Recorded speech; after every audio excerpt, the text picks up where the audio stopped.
"We don't mention her service," my father said. He said it with his hand on my elbow, like he was helping me through an awkward moment.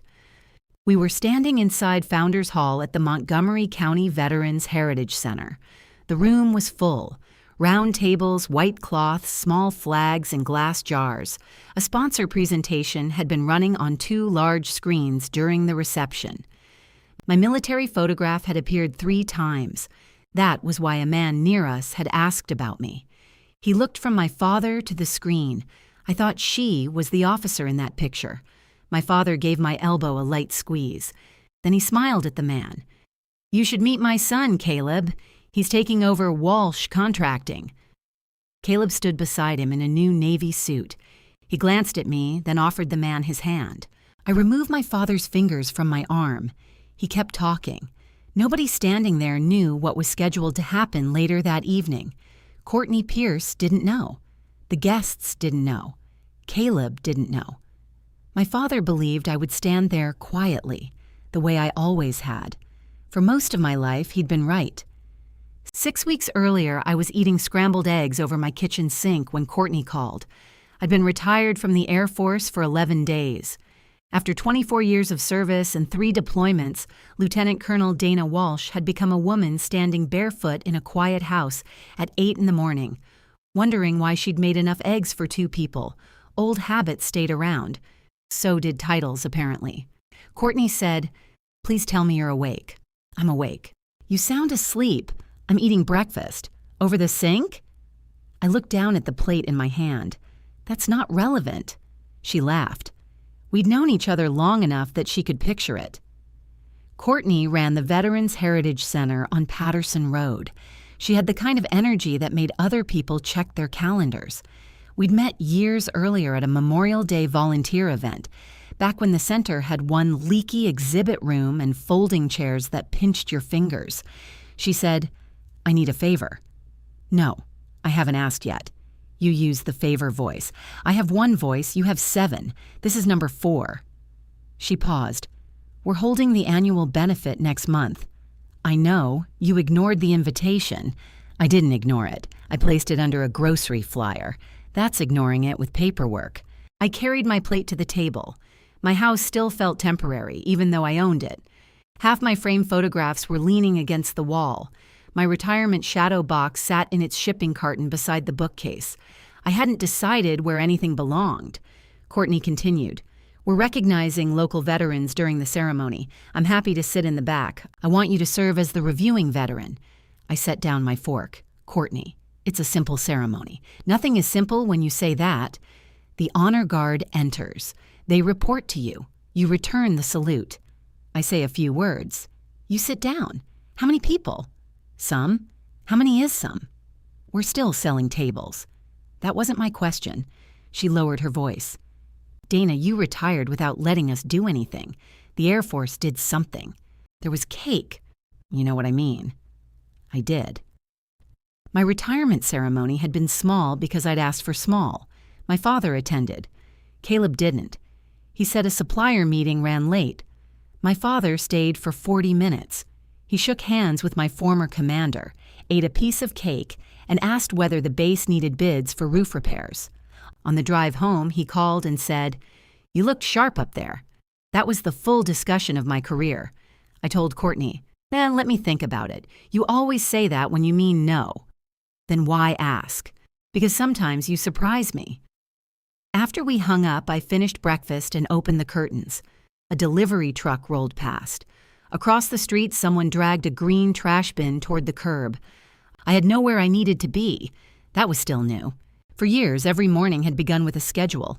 Even on leave, I knew when I was returning and what waited for me. Retirement gave me time, but it didn't tell me what to do with it. I washed my plate. Then I carried the shadow box upstairs. My home office was the only room I'd finished. Desk by the window, 2 gray filing cabinets, printer on a low shelf, a locked cabinet for personal records. It was a thick document with a pale blue cover sheet from First Miami Commercial Bank. I kept it in a separate folder because the attorney who reviewed it had told me to. Her name was Ellen. My father hadn't liked that I hired her.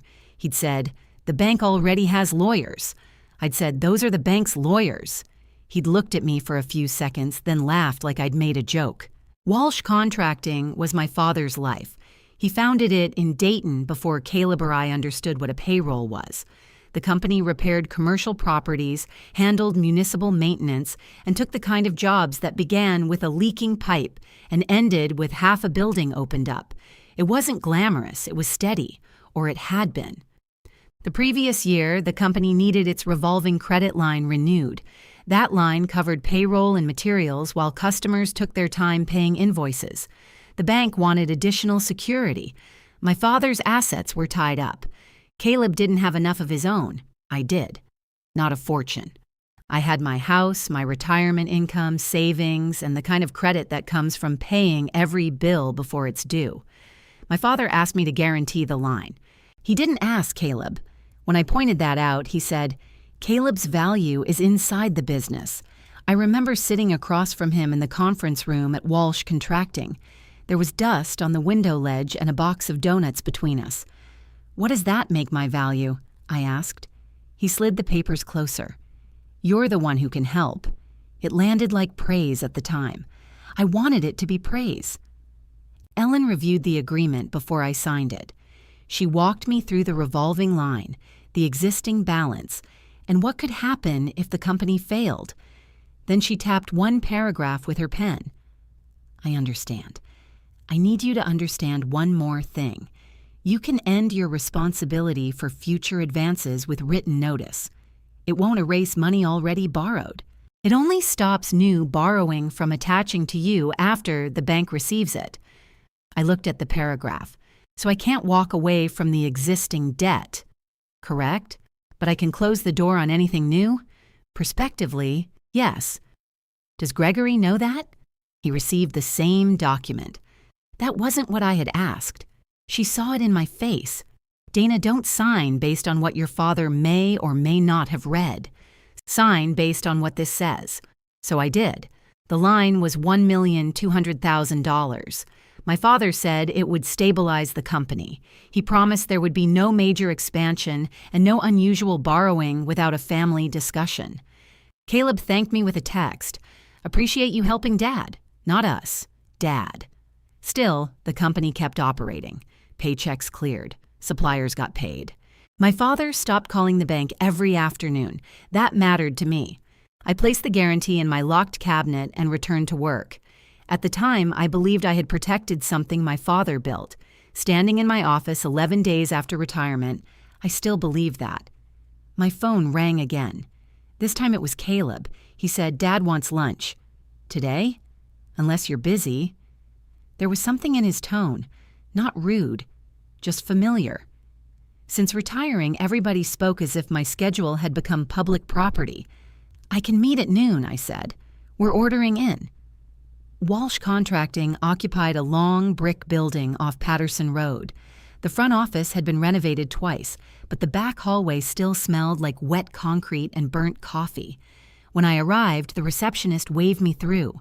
My father and Caleb were in the conference room. 2 sandwich boxes sat on the table. A third remained closed at my usual seat. My father stood. There she is. Caleb stayed seated with his phone in his hand. I looked at the sandwich label. Turkey, no onions. My father remembered. That small detail softened me more than it should have. He waited until I sat down. "Courtney called me," he said. I looked at him. "About the benefit. She said you're being difficult. She wouldn't say that. She used nicer words." Caleb finally put away his phone. "Why don't you want to do it?" "I didn't say I wouldn't." Dad opened his sandwich. "Good, because Walsh Contracting is sponsoring the event." That was the first I'd heard of it. "How much?" He shrugged. "Enough for a table in recognition." "Why?" Caleb leaned back. "It's a veteran's benefit." "I know what it is." Dad said, "It's good for the company. Community visibility." There it was. I took the lid off my sandwich box, but didn't touch the food. My father had attended one event at the center in all the years I'd known Courtney. He left before dessert because he said the speakers went on too long. I asked, "Whose idea was the sponsorship?" "Mine," Caleb said. "We've got a lot happening this year." "What does that mean?" He glanced at Dad. Dad wiped mustard from his thumb. It means Caleb's taking on more responsibility. He already runs operations. Operations isn't the whole company. Caleb looked pleased, but he was trying not to show it. I asked, "Are you stepping back?" My father gave a short laugh. "Don't bury me yet. That isn't what I asked." He set down his sandwich. "I'm putting Caleb in front of people. Clients need to see the next generation." I looked at my brother. "Congratulations." "Nothing's official," Caleb said. Dad spoke over him. "It will be." The company had used me to secure its credit less than a year earlier. Now it was preparing a future around Caleb. I wasn't angry that my brother was moving up. Caleb had worked there for years. He knew the crews and the customers. He could look at a job schedule and spot trouble before most people finished reading the address. What bothered me was the order. They needed my name on the bank file, but not in the conversation. I asked, "Why did you need me here for this?" Dad smiled. "Because the benefit gives us a nice opportunity." "For what?" "To support you," Caleb added, "and introduce Dad's transition." I looked between them. "At the same event." "It's one evening," Dad said. "It's supposed to raise money for the center." "And it will." "Then let Courtney run it." My father's smile thinned. "Nobody's interfering." I turned to Caleb. "What have you already planned?" He reached for his drink. "Nothing major. That's not an answer." Dad said, "We bought the sponsor package. They asked for photographs and company history. That's all." "Photographs of what?" "The early crews, the first office, family things." I kept looking at him. He sighed. "Maybe one of you in uniform." "No." Caleb frowned. "Why not?" "Because my service isn't company history." Dad leaned back. "Dana, nobody said it was. You just called it a family thing." He stared at me for a moment. Then he folded his napkin into a square. "You always did know how to make a simple idea complicated." The room went quiet. Through the wall, I could hear the copy machine running. Caleb checked his phone again. That was what he did when Dad and I got too close to saying something real. I closed my sandwich box. Dad looked at it. "You're not eating?" I lost my appetite. "Oh, come on." I stood. He lifted both hands. "Fine, no uniform picture." Caleb said, "Dad." "What?" She said no. I picked up my purse. My father's voice softened. "We're proud of you, Dana." I waited. He added, "But this company supports a lot of people. It can't stop every time somebody feels left out." That told me more than he intended. I hadn't said I felt left out. I walked to the door. Caleb called after me. "Are you doing the ceremony or not?" I turned around. "If I do it, I'm doing it for Courtney." Dad nodded as if we had settled something. "That's fine." I left with the sandwich still on the table. In my car, I sat with both hands on the steering wheel. Men in work shirts moved between the warehouse and the loading area. One of them saw me and raised his hand. I waved back. My father had promised not to use the photograph. Maybe that should have been enough. Instead, I called Courtney. She answered on the second ring.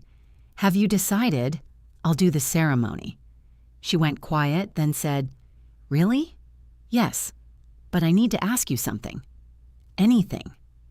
Did my father request my military photograph for the sponsor presentation? Another pause. "He sent several images," she said carefully. "Was mine included?" "Yes." "Have you used it yet?" "No. The designer hasn't built the presentation." I looked through the windshield at the Walsh contracting sign.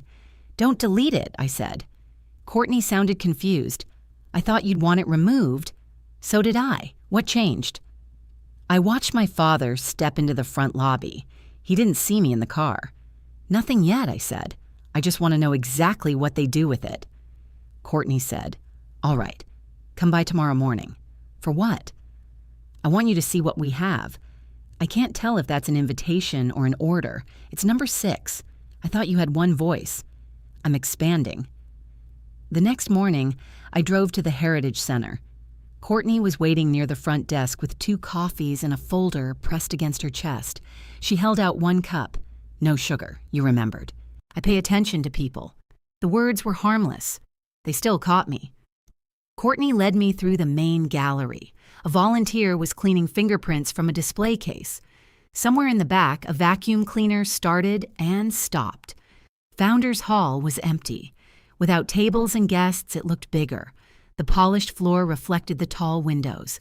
A low stage stood against the far wall. 2 screens hung on either side. Courtney walked to the center of the room. "The honor guard enters there," she said. "You'll stand near the stage. They'll pivot, report, and salute. Who chose that position?" "I did. You could put me near the flag. I could put you in the parking lot. I'm putting you here." I sipped my coffee. She opened the folder. "I need the correct wording for your service entry." "My what?" "The program." I looked at the pages in her hand. "You didn't mention a program. If I mention everything, you'll find more reasons to say no. That's not a healthy management style. It's been effective." She showed me a draft page. The top said, "Veterans Recognition." Several names had blank spaces beneath them for short biographies. Mine was last. Dana Walsh, United States Air Force. Nothing else. I tapped the page. "That's enough." "No, it isn't. It identifies me. So does a luggage tag." "Courtney, you served 24 years. I know. You completed 3 deployments. I was there. You retired as a lieutenant colonel. I also know that." She took back the page. "Then this should be easy." A woman carrying a box of table decorations passed through the hall. Courtney waited until she was gone. Then she lowered her voice. "You don't have to give a speech. You don't have to tell war stories. You don't even have to smile if it causes you physical pain. But I'm not printing 2 lines because your family acts uncomfortable when your career takes up space." I looked at her. She held my gaze. "What did Gregory say?" I asked. "Nothing." "He called you. He asked about sponsor placement. He asked where Caleb's introduction would fall. He asked how many clients might attend. And me? He said you preferred privacy. That sounded reasonable because it was partly true. My father was good at that. He didn't need to lie when one useful piece of truth could do the same work." "I do prefer privacy," I said. Courtney's face softened. "Privacy is choosing what you keep. It isn't letting somebody else decide what gets left out." I walked toward the stage. There were small pieces of blue tape on the floor. One marked my position. Another marked the lead guard's stop. Courtney came beside me. "I filed the ceremony order yesterday," she said. "Your role is official."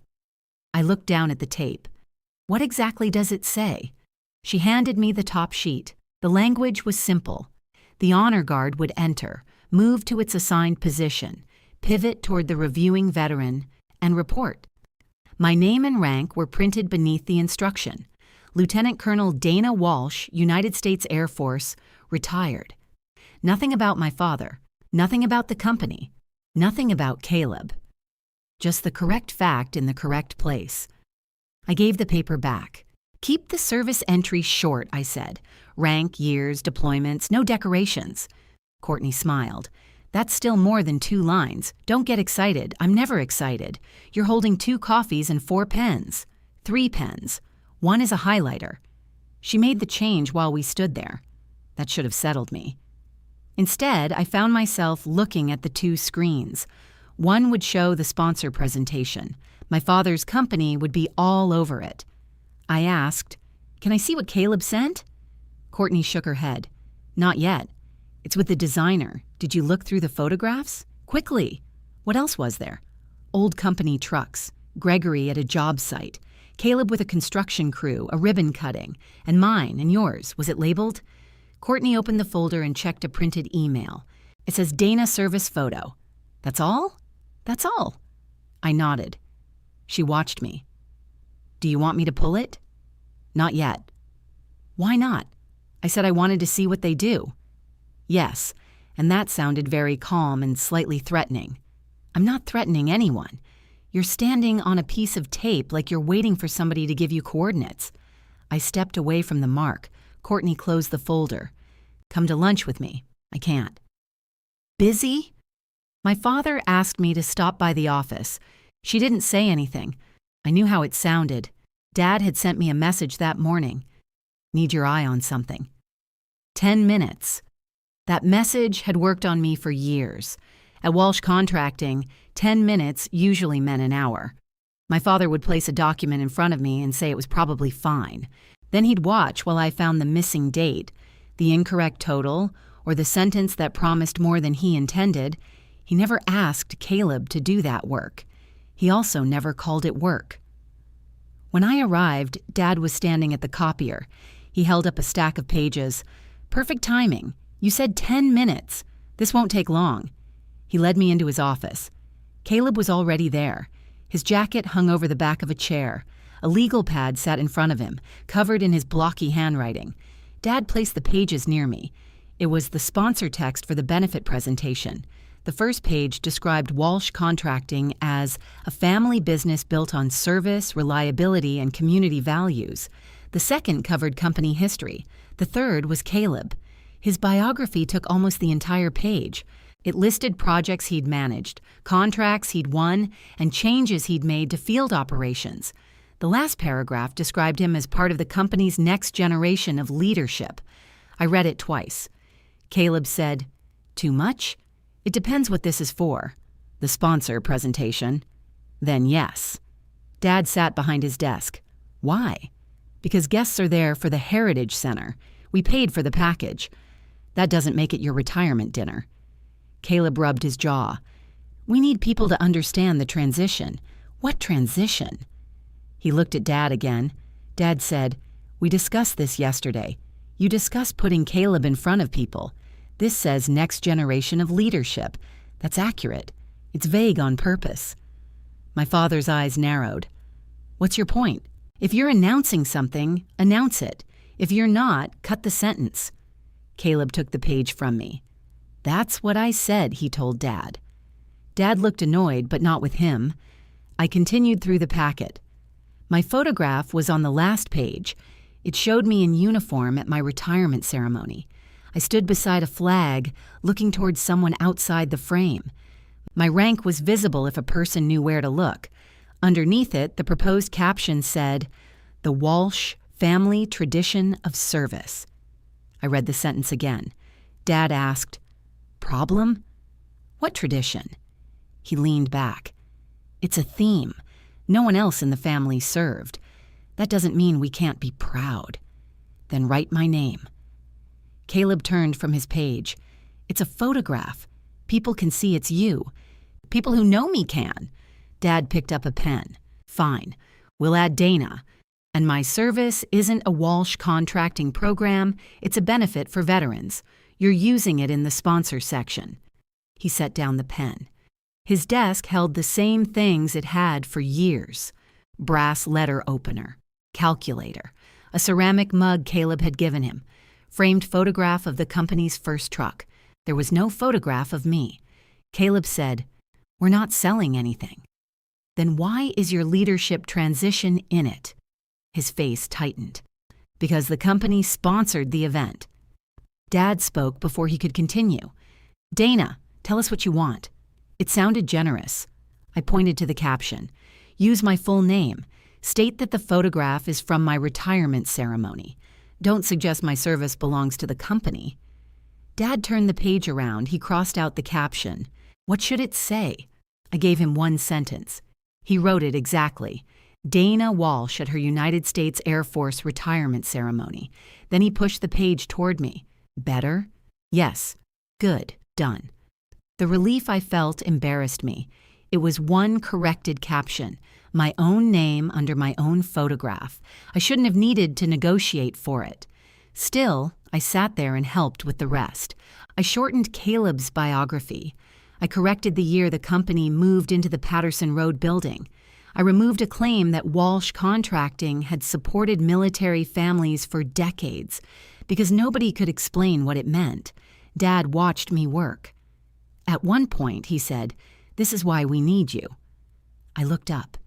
He meant the sentence as praise. For a few seconds, I let it be. When we finished, Caleb gathered the pages. "I'll send the changes," he said. "Copy me," I told him. He hesitated.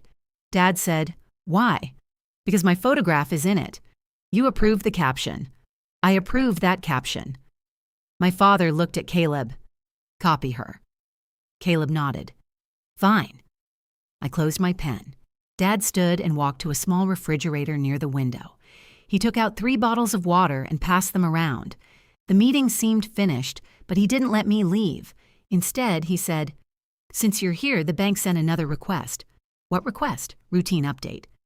He opened a drawer and removed an envelope bearing the First Miami Commercial Bank logo. The sight of it changed the room. "What kind of update?" "Financial statement, insurance confirmation, the usual. Those go through your accountant. They want yours, too." Of course they did. My information supported the guarantee. My father might treat my involvement like a family favor, but the bank treated it like risk. I took the envelope. It was still sealed. "You didn't open this? It's addressed to you." But it came here. Company loan. I ran my finger under the flap. Inside was a request for updated personal financial information. The deadline was the following week. Caleb leaned against the edge of the desk. "Is that a problem?" he asked. "No." Dad said, "The line is in good shape. How much is currently drawn?" He glanced at Caleb. Caleb answered, "It moves. I know how a revolving line works." "What's the balance?"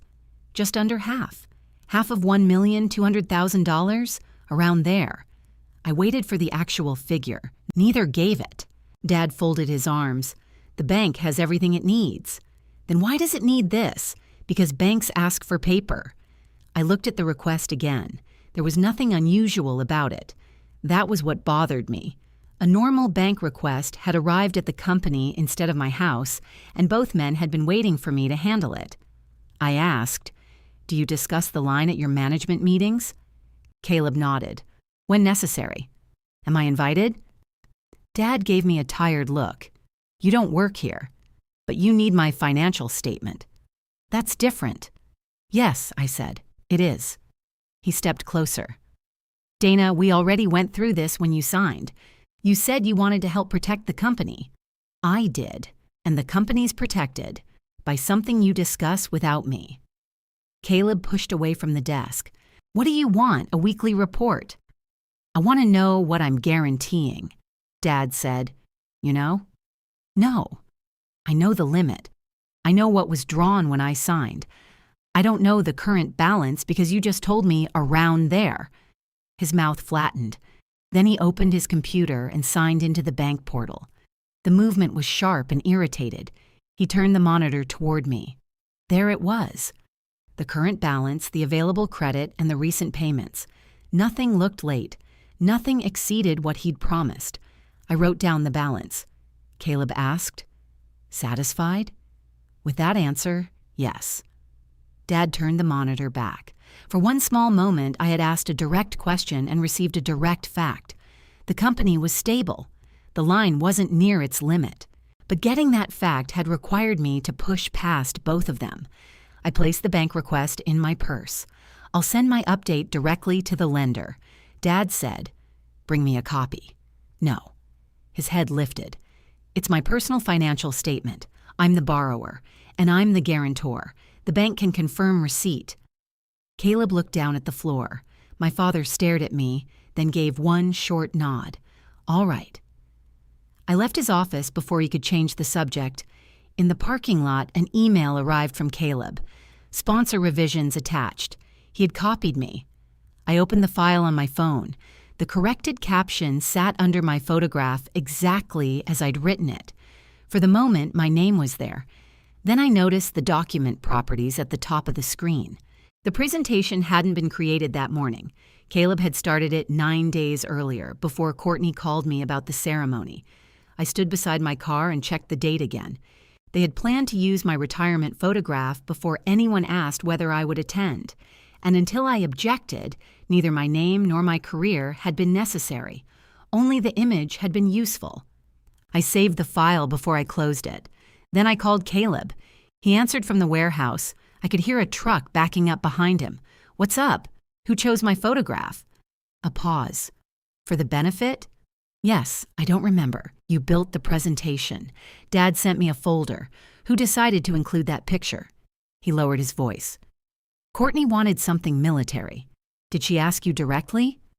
I think she asked Dad. You think? Dana, I'm standing near a loading dock. I asked one question, and I answered. No, you gave me 3 different people. The warning beeps stopped. Caleb moved somewhere quieter. Why does this matter? He asked. Because the file was created before Courtney invited me. So? So you were using my picture before you knew I'd be there. He exhaled into the phone. Dad wanted the company to support you. He didn't know I was participating. He knew the center was recognizing you. That was new. Who told him? I assume Courtney. Did she? I don't know. Ask her. I will. He became quiet. Then he said, Don't turn this into a fight. I'm trying to find out how my photograph got into a company presentation. It's not some advertisement. It's one picture at a veterans event. Then answering should be easy. I have to go. Send me the original folder Dad gave you. Why? Because my photograph is in it. He hesitated again. I'll look, he said. Please send it today. I said I'll look. He ended the call. I stayed beside my car for another minute. Then I forwarded the presentation to my personal email and drove home. The bank request sat in my purse. The sponsor file was on my phone. Both had reached me through the company, and both involved my name without giving me much control over how it was used. I opened my laptop at the kitchen table. First, I completed the financial update for the bank. I attached the requested statements and sent everything through the secure address listed in the letter. At the bottom of my message, I added one request. Please direct all future guarantor correspondence to me at my home address and personal email. Do not deliver it through Walsh Contracting. I read that twice before sending it. It was a small boundary. It still made my hand pause over the button. I sent it. Then I emailed Caleb. Please send the original photograph folder and the original sponsor submission. I'm not requesting company financial material. I'm requesting the source and intended use of my image. He didn't respond. At 5 that afternoon, I checked again. Nothing. At 7, my father called. You sent Caleb an email. Yes, he's busy. So am I. Dad laughed. Doing what? The question came out before he could soften it. I looked around my kitchen. A bowl sat in the sink. Mail was spread across the counter. My calendar for the next morning had one appointment on it. He had managed to make my whole life feel empty in 3 words. I said, send me the folder. It's a collection of old pictures. Then it shouldn't be difficult. I don't understand what you're looking for. I want to know who selected my photograph and what you told the center. We told them you served. That's not what Caleb said. What did Caleb say? That Courtney requested something military. She probably did. Did she ask you? He was silent for a second. I've had several conversations with her. That isn't an answer. His voice changed. It wasn't louder. My father rarely needed loud. Dana, the benefit is good for everybody. You're being recognized. The company gets some attention. Caleb meets people. The center raises money. Why are you searching for a problem? I'm asking how my image is being used. You approved it. I approved one caption today. The file is 9 days old. Another silence. I could almost see him doing the calculation. Then he said, You've always been suspicious. No, I've usually been late. Late for what? For the part where everybody else already knows the plan. He sighed. I'm not doing this tonight. Send the folder. I'll talk to Caleb. He hung up. I set my phone on the table and stared at it. That conversation should have made me angry. Instead, I felt the old urge to fix it. I almost called back. I almost said I understood the company needed publicity. I almost apologized for making a simple benefit difficult. That was how it usually worked. Dad pushed until I objected. Then my objection became the problem. I would return with calmer words and offer him a version he could accept. That night, I didn't call back. At 9 the next morning, the bank replied. The message confirmed receipt of my financial update. It also confirmed that my contact instructions had been changed. A few minutes later, a woman from the commercial lending office called. Her name was Renee Carter. She said she handled the Walsh contracting relationship with the senior lender. "I wanted to verify your mailing address," she said. I gave it to her.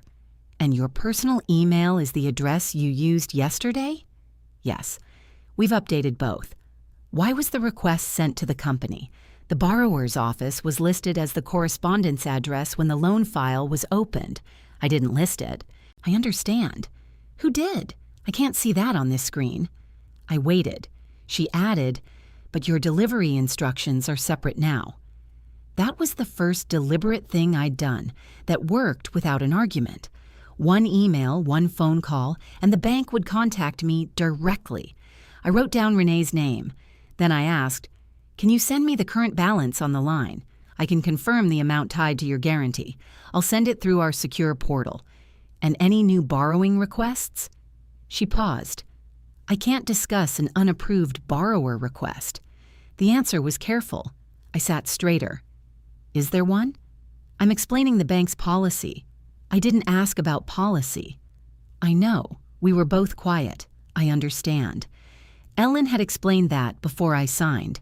Still, hearing it from the bank made the risk feel less theoretical. Renee continued, "If you have concerns about a specific transaction, you should speak with the borrower. What if the borrower hasn't told me there is a transaction? I can't advise you about your rights. I can only provide information the bank is authorized to release. Send me the current balance." "I will." Before we ended the call, I asked one more question. "Has the bank scheduled any meeting at the Veterans Heritage Center?" Renee took longer to answer. "There is a client event on our calendar." "What kind of client event?" "I don't have those details." "Who scheduled it?" "Gregory Walsh's office." "For the night of the benefit?" "Yes." My pen stopped. "Is the bank sponsoring a table?" "Not according to my calendar." "What is the meeting for?" "I'm sorry. I can't go further." She had already gone further than she intended. I thanked her and ended the call. The secure message arrived 10 minutes later. The balance matched what Dad had shown me. The line was current. No late payments. No immediate problem I could see. But a bank meeting had been scheduled at the Heritage Center, and my father hadn't mentioned it. I called Courtney. She answered in a whisper. "I'm in the gallery." "Can you talk? Give me 30 seconds." I heard a door close. "All right," she said. "What happened? I need to see the original sponsor submission." "Dana. It includes my photograph." "I know. I asked Caleb for it yesterday. He didn't send it. That doesn't give me permission to hand over company material. I'm not asking for financial records. I want the email that brought my image into your event file." Courtney was quiet. I could hear footsteps on her end. Then she said, "Come by at noon." This time, she didn't bring coffee. She met me in her office behind the gallery. The room was narrow and crowded with binders, framed event posters, and boxes of programs from previous years. Her computer sat beneath a window facing the parking lot. "I'm showing you the communication that contains your photograph," she said. "Nothing else." "That's all I asked for. You also sound like you're preparing to question a witness." "I'm not. You asked me to preserve a picture you didn't want used. I wanted to see whether the caption changed. Did it? For now." She studied me. "What aren't you telling me?" "I don't know enough to tell you anything." That was true. She turned to the computer and opened the sponsor folder. The first email had come from my father. The date matched the file. The subject line said, "Walsh Family Materials." Courtney scrolled slowly. The message included photographs of company trucks, job sites, my father, Caleb, and me. Near the bottom, Dad had written, "Dana won't want attention, but her Air Force picture helps connect our family to the mission." I read the sentence twice. "Did you ask him for a military photograph?" "No. Did you tell him I was being recognized?" "I told him I hoped you would agree." "When?" Courtney checked her sent messages. 2 days before this. "Did you say I had agreed?" "No. Did you ask him to help convince me?" She looked offended. "Of course not. That confirmed it." Caleb had said Courtney wanted something military. Dad said she probably had. Courtney had asked for no such thing. My father chose the photograph because it helped the company presentation. I pointed to the screen. "Can you print this email?" She hesitated. "It includes my image and describes its intended use." Courtney printed it. When the page came out, she handed it to me. "That doesn't leave this room in a way that hurts the center. I'm not trying to hurt the center." "Then tell me what this is about." "I think my father is planning something at the benefit." "He is." "The company announcement." "What company announcement?" Her face changed. "You know Caleb's being introduced. I know they want to put him in front of clients. He's listed as incoming president." "I didn't move." "Listed where?" "In the event notes Gregory sent. That hasn't been announced. I assumed it was settled inside the company. It may be." "Nobody told me." Courtney turned back to the computer. She opened another email. Dad had requested 8 minutes after the sponsor acknowledgments. The note said Gregory Walsh would recognize the company's next generation of leadership. Below that was a request to reserve the small conference room beside Founders Hall for a private signing after the formal program. My eyes stopped on those words. What signing? "I don't know." "Who will be there?" He sent a short list. She opened the attachment. Gregory, Caleb, 2 representatives from another contracting company, a senior lender from First Miami Commercial Bank. The room felt very quiet. Courtney looked from the screen to me. "Is this a problem?" "I don't know yet." "Should I cancel the room?" "No." "Why not?" "Because they'll just move the meeting." I asked her to show me the date the room was reserved. It had been requested 3 weeks earlier, before my father sponsored the event, before Courtney called me, before Caleb claimed the evening was simply a good opportunity. Courtney closed the file. "I thought this was a leadership transition," she said. "It might be, but you don't think so." I folded the printed email and placed it in my purse. I think my father picked that room because the right people would already be in the building. What does that have to do with you? I looked at the blank service biography on her desk, then at the sponsor file on her screen. That's what I need to find out. She leaned back in her chair. "I have to finalize the room schedule by Friday." There it was. Not much time. I stood and picked up my purse. Courtney said, "Dana, if this is a family business dispute, I can't let it interfere with the ceremony." I agree. "And I don't want to know private financial details. I don't have any to give you. Then what do you need from me?" "Keep the ceremony order exactly as filed." She watched me for a moment. "I was going to." "I know. I need you to keep doing that." She nodded. As I reached the door, she said, "What are you going to do?" I checked the time. It was almost 1. My father usually stayed in the office until 6, and Caleb had nowhere to hide from a question about his own promotion. "I'm going back to Walsh Contracting," I said. "This time, I'm not waiting for them to invite me." Caleb was alone in the conference room when I arrived. He looked up from his laptop. "You could have called." "I did. I mean, before coming over." "Would that have changed anything?" He closed the laptop halfway. "Dad's at a job site." "Good. You can answer without checking his face."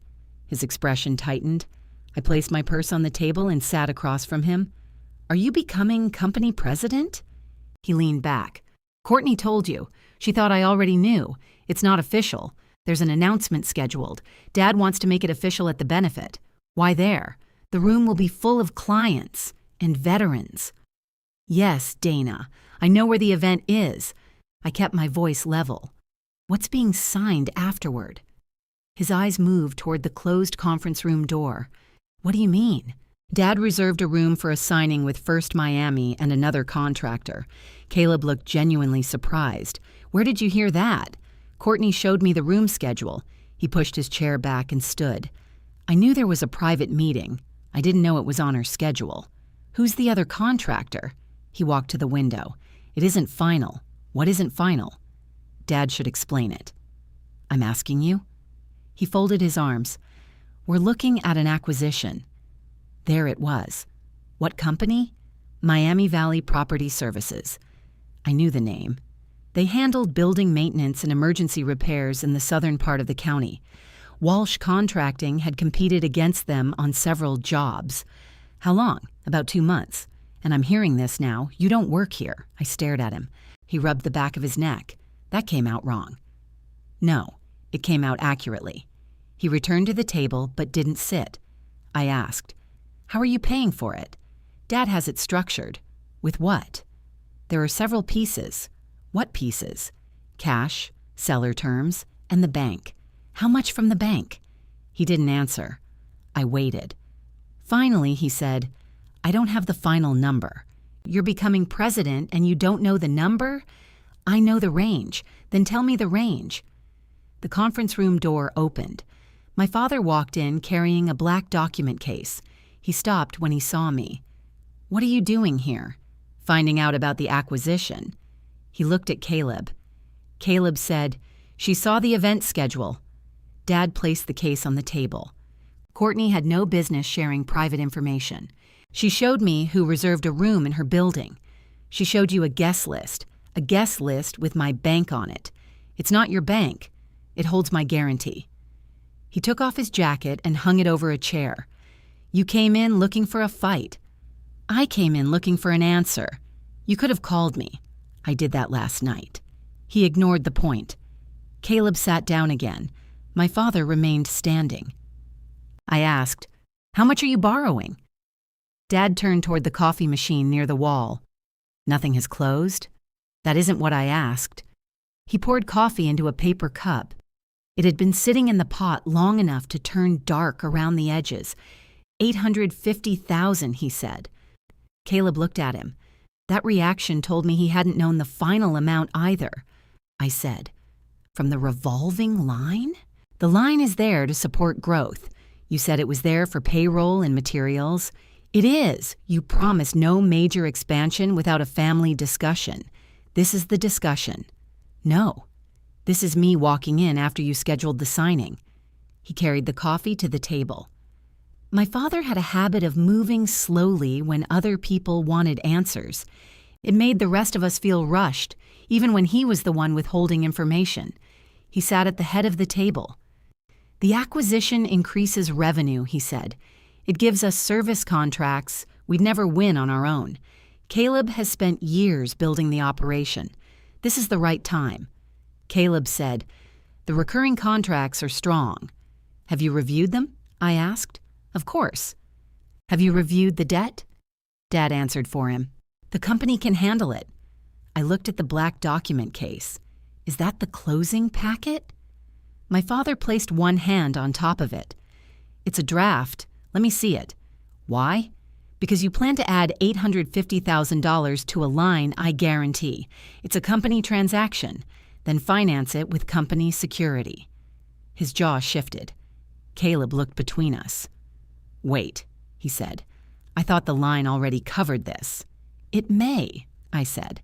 "That isn't the same as me agreeing with it." Dad spoke calmly. "The bank doesn't need a new guarantee." "I know. So what exactly are you objecting to?" "The fact that you hid it. Nobody hid anything. You planned it for 2 months. It wasn't ready to discuss. You reserved the signing room 3 weeks ago. That was planning ahead. You sent my photograph before I agreed to attend. That has nothing to do with financing. It has to do with how you operate." Caleb opened his laptop again, then closed it without touching the keyboard. "Dad told me you supported the transition," he said. "I support you becoming president if that's what you want." He looked relieved. I continued. "I didn't support an acquisition. I didn't know there was one." My father lifted his cup. "Now you know. Let me see the packet." He took a drink. Then he unlocked the black case. He removed a thick stack of paper held by 2 metal clips. The cover showed both company names and a proposed closing date. The date was the night of the benefit. He slid it across the table. "Don't remove anything. I know how to handle documents." I started with the summary sheet. The price was broken into several parts. Some cash from Walsh Contracting, some money carried by the seller. The largest immediate piece was a new advance from the revolving line, $850,000. The bank's section stated that funding depended on the existing credit documents remaining in effect through closing. That included my guarantee. I turned the page. A draft resolution named Caleb president upon completion of the acquisition. I looked up at him. Your promotion depends on this closing. He shifted in his chair. That's Dad's preference. Is it yours? I'm ready to be president. That wasn't my question. Dad said, Don't make him defend his career. I'm asking whether he wants the acquisition. Caleb looked at the packet. I think it's a good opportunity. Did you know my guarantee was supporting the new advance? I knew the line was involved. Did Dad tell you I agreed? My father leaned forward. I kept my eyes on Caleb. Did he tell you I agreed? Caleb glanced at Dad. He said you understood the company would need room to grow. That was close enough to sound true. When I signed, I knew the line could be used again. I also had my father's promise that he would discuss major expansion with me. He had turned my understanding of the document into approval of a transaction I'd never seen. I returned to the packet. Behind the financial pages was an event plan. A heading read, Acquisition Launch and Leadership Transition. The benefit wasn't just a convenient place for a meeting. My father intended to use the reception, the sponsor screens, and a room full of local business owners to launch the acquisition. There was a schedule for photographs after the signing. There were talking points for Caleb. There was even a list of phrases my father wanted included in the presentation: service, duty, family commitment, community trust. I turned another page. My retirement photograph filled half the slide. Beside it was the Walsh Contracting logo. Under both was a sentence about leadership built through generations of service. My corrected caption was gone. So was my name. I held the page toward Caleb. Did you make this? He frowned. No. Have you seen it? He reached for the page. Dad said, it's a concept. Caleb read it. His eyes stayed on the photograph. I didn't build this version. Who did? I asked. My father said, a consultant working on the launch. There was no consultant listed anywhere in the file. I turned to the print section. A draft of the guest program followed the presentation. My name appeared under Veterans Recognition. My rank was still there, but the short biography Courtney had written was missing. Every other veteran had 2 or 3 lines. My entry was 1 line.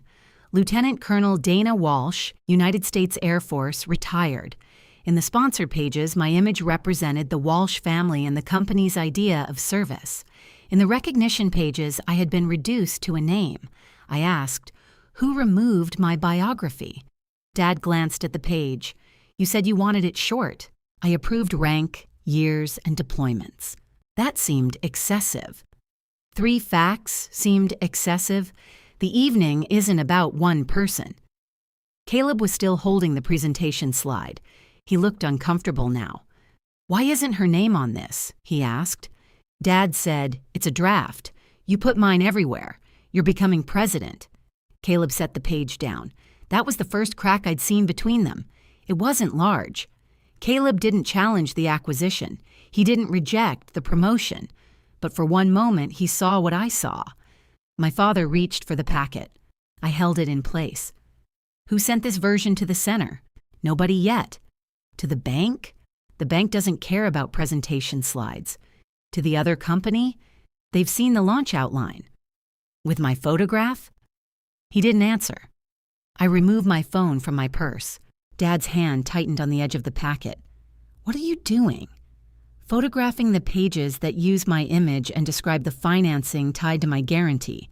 You're not taking pictures of confidential material. Then make me a copy. No, Caleb said. Dad, she should have the credit page. My father looked at him. Caleb held his ground. She's guaranteeing it. Dad sat back. For several seconds, nobody spoke. Then he removed the credit summary and the presentation page from the packet. He walked to the copier. The machine started behind us. Caleb stared at the table. I said quietly, you should read every page before they announce you. I have people reviewing it. You should read it. I said, I have people. Your name is on the resolution. So is Dad's. Dad wrote it. He looked toward the copier. My father returned with 4 pages. He handed the copies to me and placed the originals back in the packet. You have your information, he said. I have part of it. You have the part that concerns you. The acquisition concerns me if I'm guaranteeing the money. He closed the document case. No, he said. The bank line concerns you. Management concerns Caleb and me. There was no point arguing with that sentence. It explained the whole arrangement. My money was family. My opinion was management. I put the copies in my purse.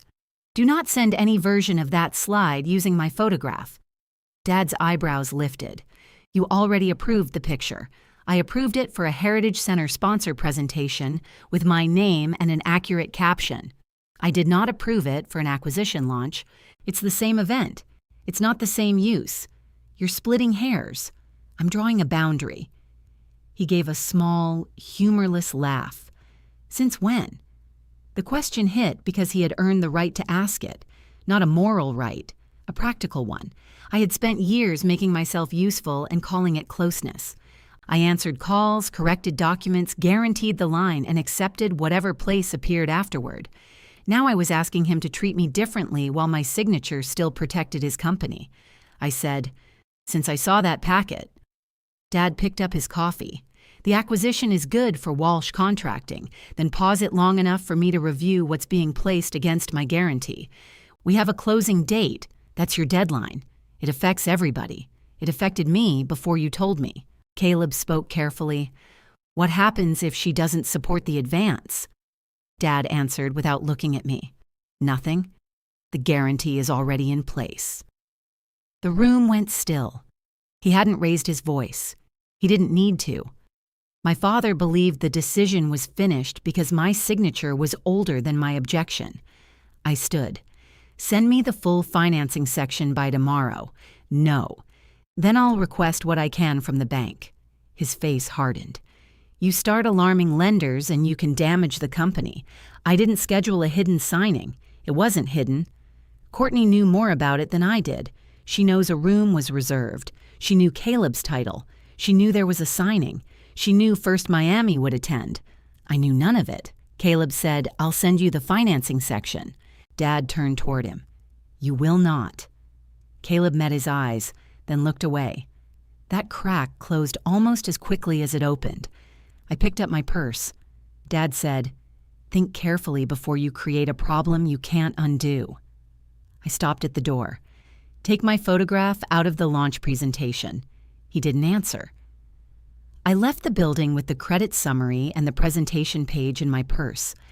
The current company balance was manageable. That part was true. But the benefit had been built around a larger transaction from the beginning. My promotion ceremony role gave the evening credibility. My photograph gave the company's announcement a story. My guarantee gave the bank its security. The benefit was 6 weeks away. The packet gave me a harder deadline. My father intended to have the money funded, the acquisition signed, and Caleb introduced as president before the guests went home. The next morning, I spread the copied pages across my kitchen table. The credit summary showed the new advance, the existing balance, and the amount the company expected to collect before closing. If those payments arrived on time, the numbers fit. Barely. If customers paid late, the line would be carrying the acquisition and normal operations at the same time. I called Caleb. He answered with, "Dad said not to send anything. I'm not asking you to." "That's exactly what you asked yesterday. I need to understand one number." He was quiet. Then he said, "Which number?" "The projected paydown before closing." "What about it? Which jobs produce it?" "You want the receivables list. I want to know whether the paydown is based on completed work or expected work. That's company information. So is the advance you're placing against my guarantee." He lowered his voice. "I'm at the office. I can come there." "No." "Then meet me somewhere else." He sighed. "We're checking equipment at the Needmore Road Yard this morning."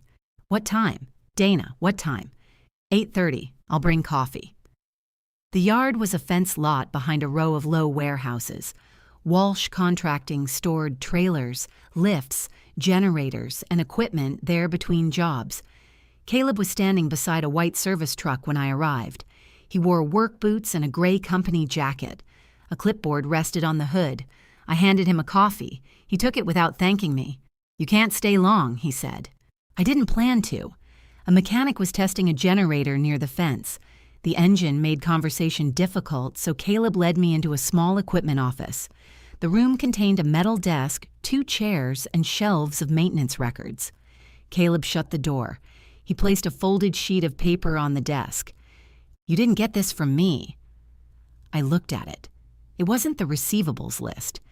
It was a schedule showing expected customer payments by week. "That gives you the number," he said.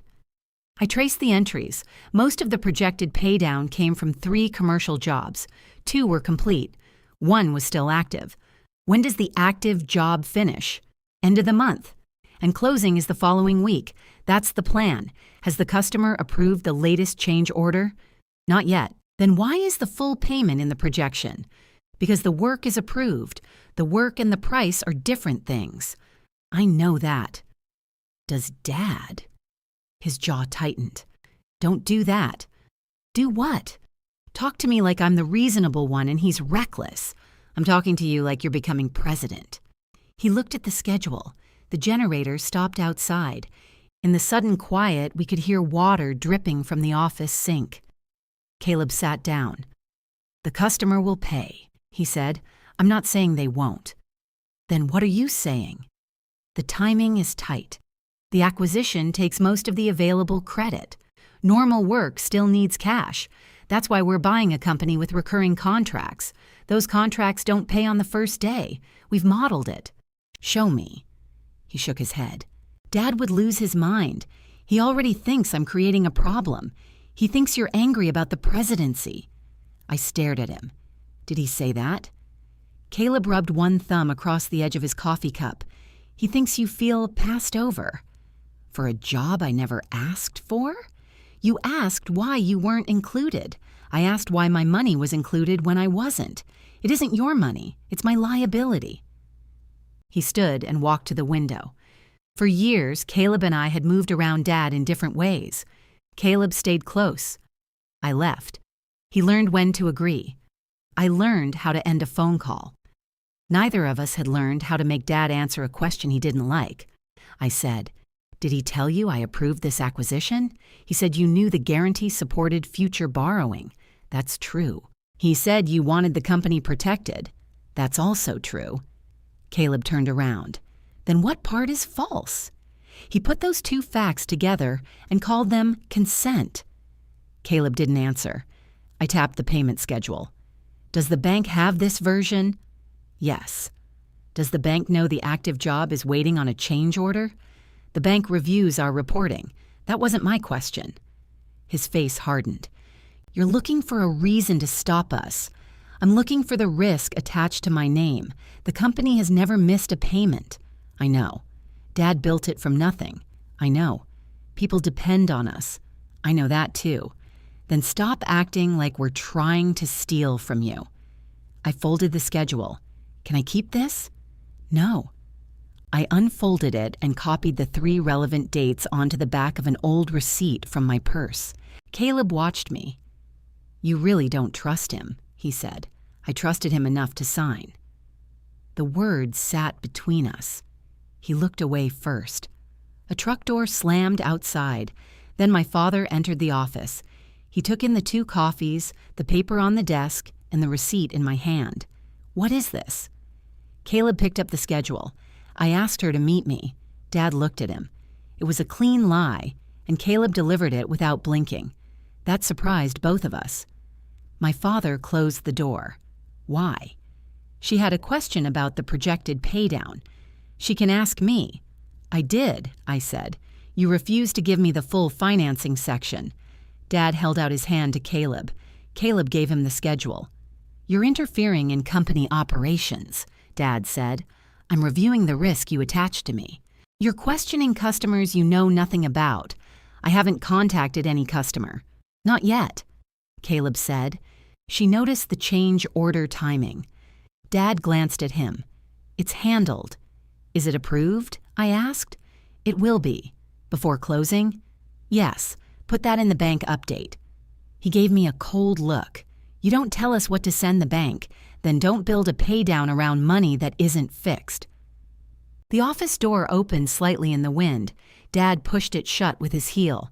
Caleb said, "She's not wrong about the timing." My father turned on him. "I thought you were ready to run this company." Caleb's shoulders changed. "Just a little." "I am." "Then run it. Don't drag your sister into a transaction because she used to review reports for somebody else." I stood. My career had become somebody else. Not the Air Force.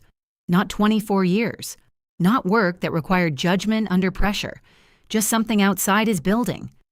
I said, "You're using my record in the launch. That's a photograph.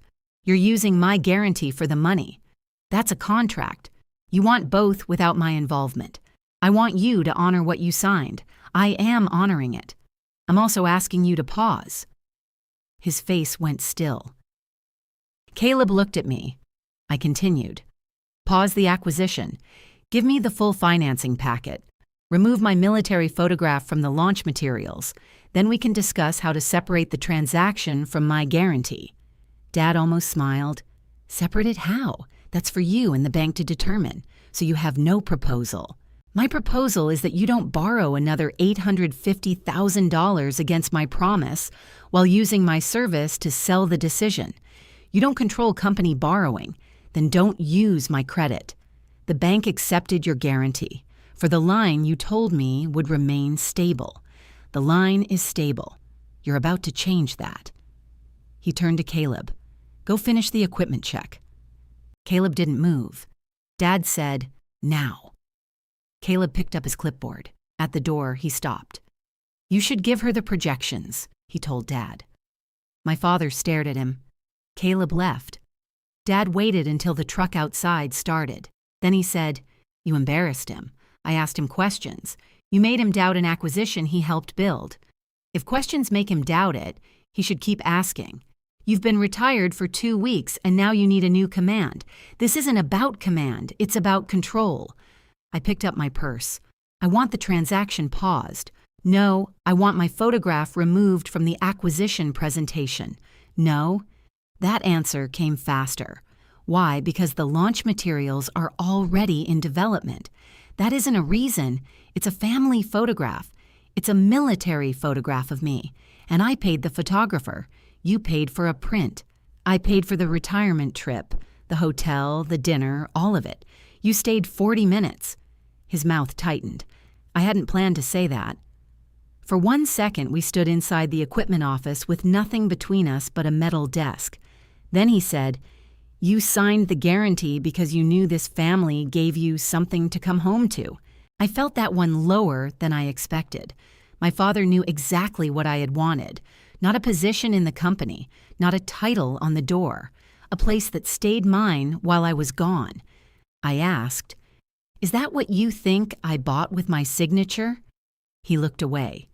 "That isn't what I said. It's close." He opened the door.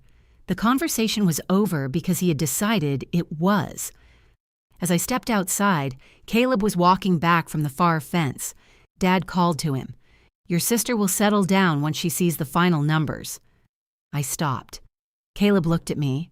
Dad continued, "She always needs time. She'll eventually comply." He said it as if I wasn't standing there.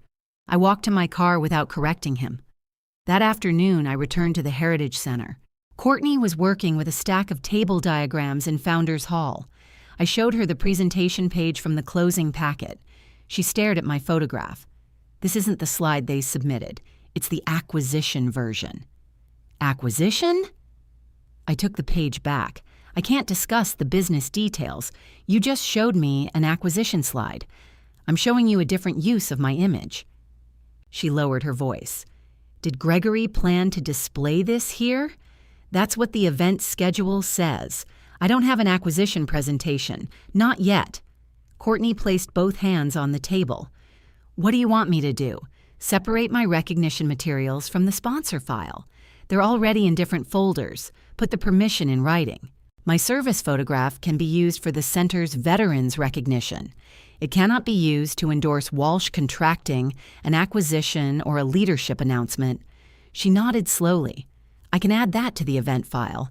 and send it to whoever submits sponsor materials. That will include Gregory and Caleb. I know. She studied my face. Is this going to become a problem during the benefit? I'm trying to prevent that. Courtney retrieved a standard image use form from her office. We added the limitation in plain language. I signed it and she signed as the center representative. Then she scanned it into the event file. Your ceremony slide will use the original biography we approved, she said. Thank you. The sponsor presentation will need a different image. Yes. She sent the notice while I stood beside her.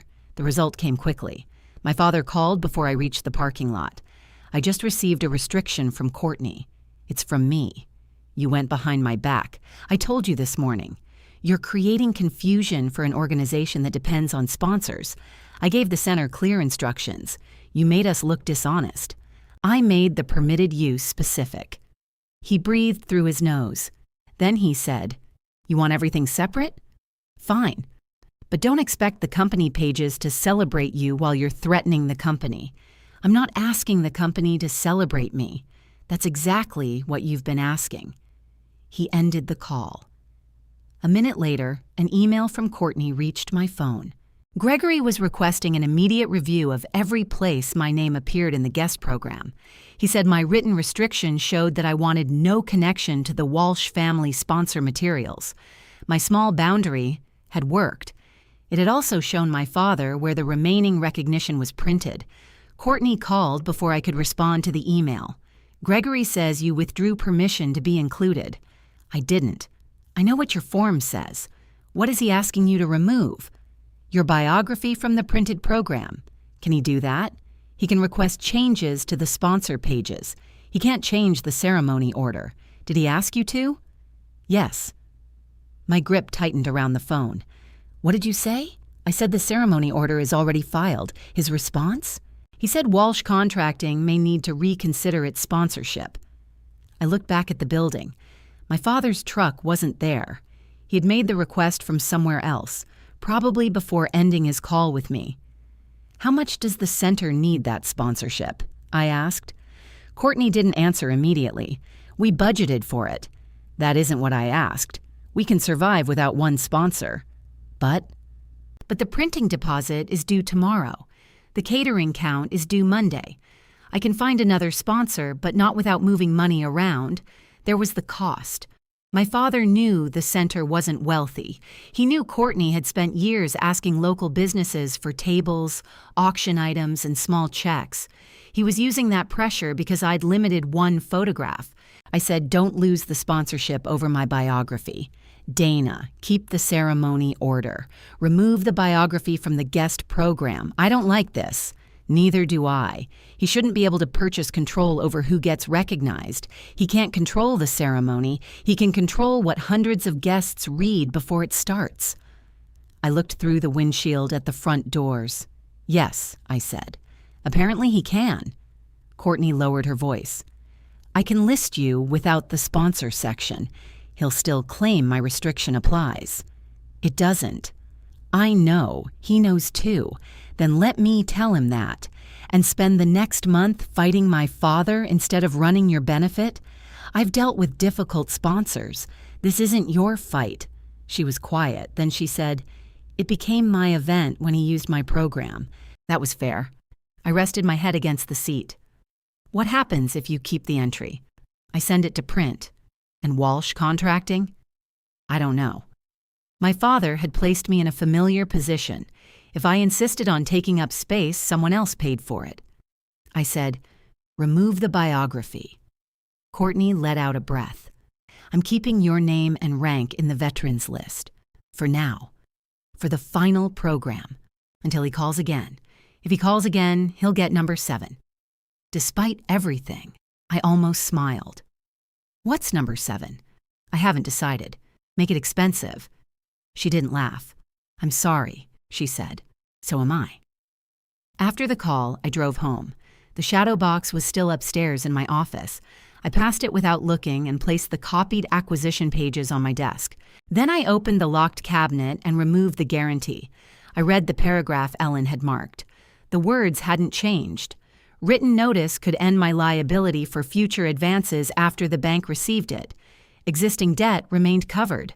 Any later advance would not. I understood the sentence. What I didn't know was what the bank would do to the company after receiving it. The line funded normal operations. If I ended my responsibility for future borrowing, the bank could refuse more than the acquisition money. It could also refuse the next ordinary draw for materials or payroll. I called Ellen. Her assistant connected us that afternoon. Ellen said, "Tell me what changed." "There's an acquisition." "How far along?" "Closing packet, bank meeting scheduled." $850,000 from the existing line.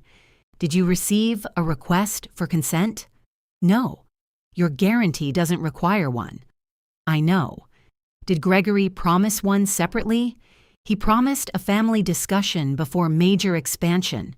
That matters between you and your father. It may not matter to the bank." "I know that too." She paused. "You sound angry at yourself." "I'm trying not to be." "That usually means you are." I looked at the guarantee on my desk. My father is using my military photograph in the acquisition presentation.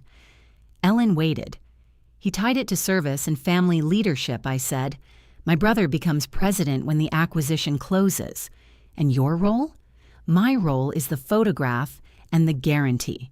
"Did you authorize the photograph?" "For the Heritage Center's recognition materials. Not for the acquisition. That's separate from the credit issue." "I know. I'm not asking you to turn it into a claim." "Good. What are you asking?"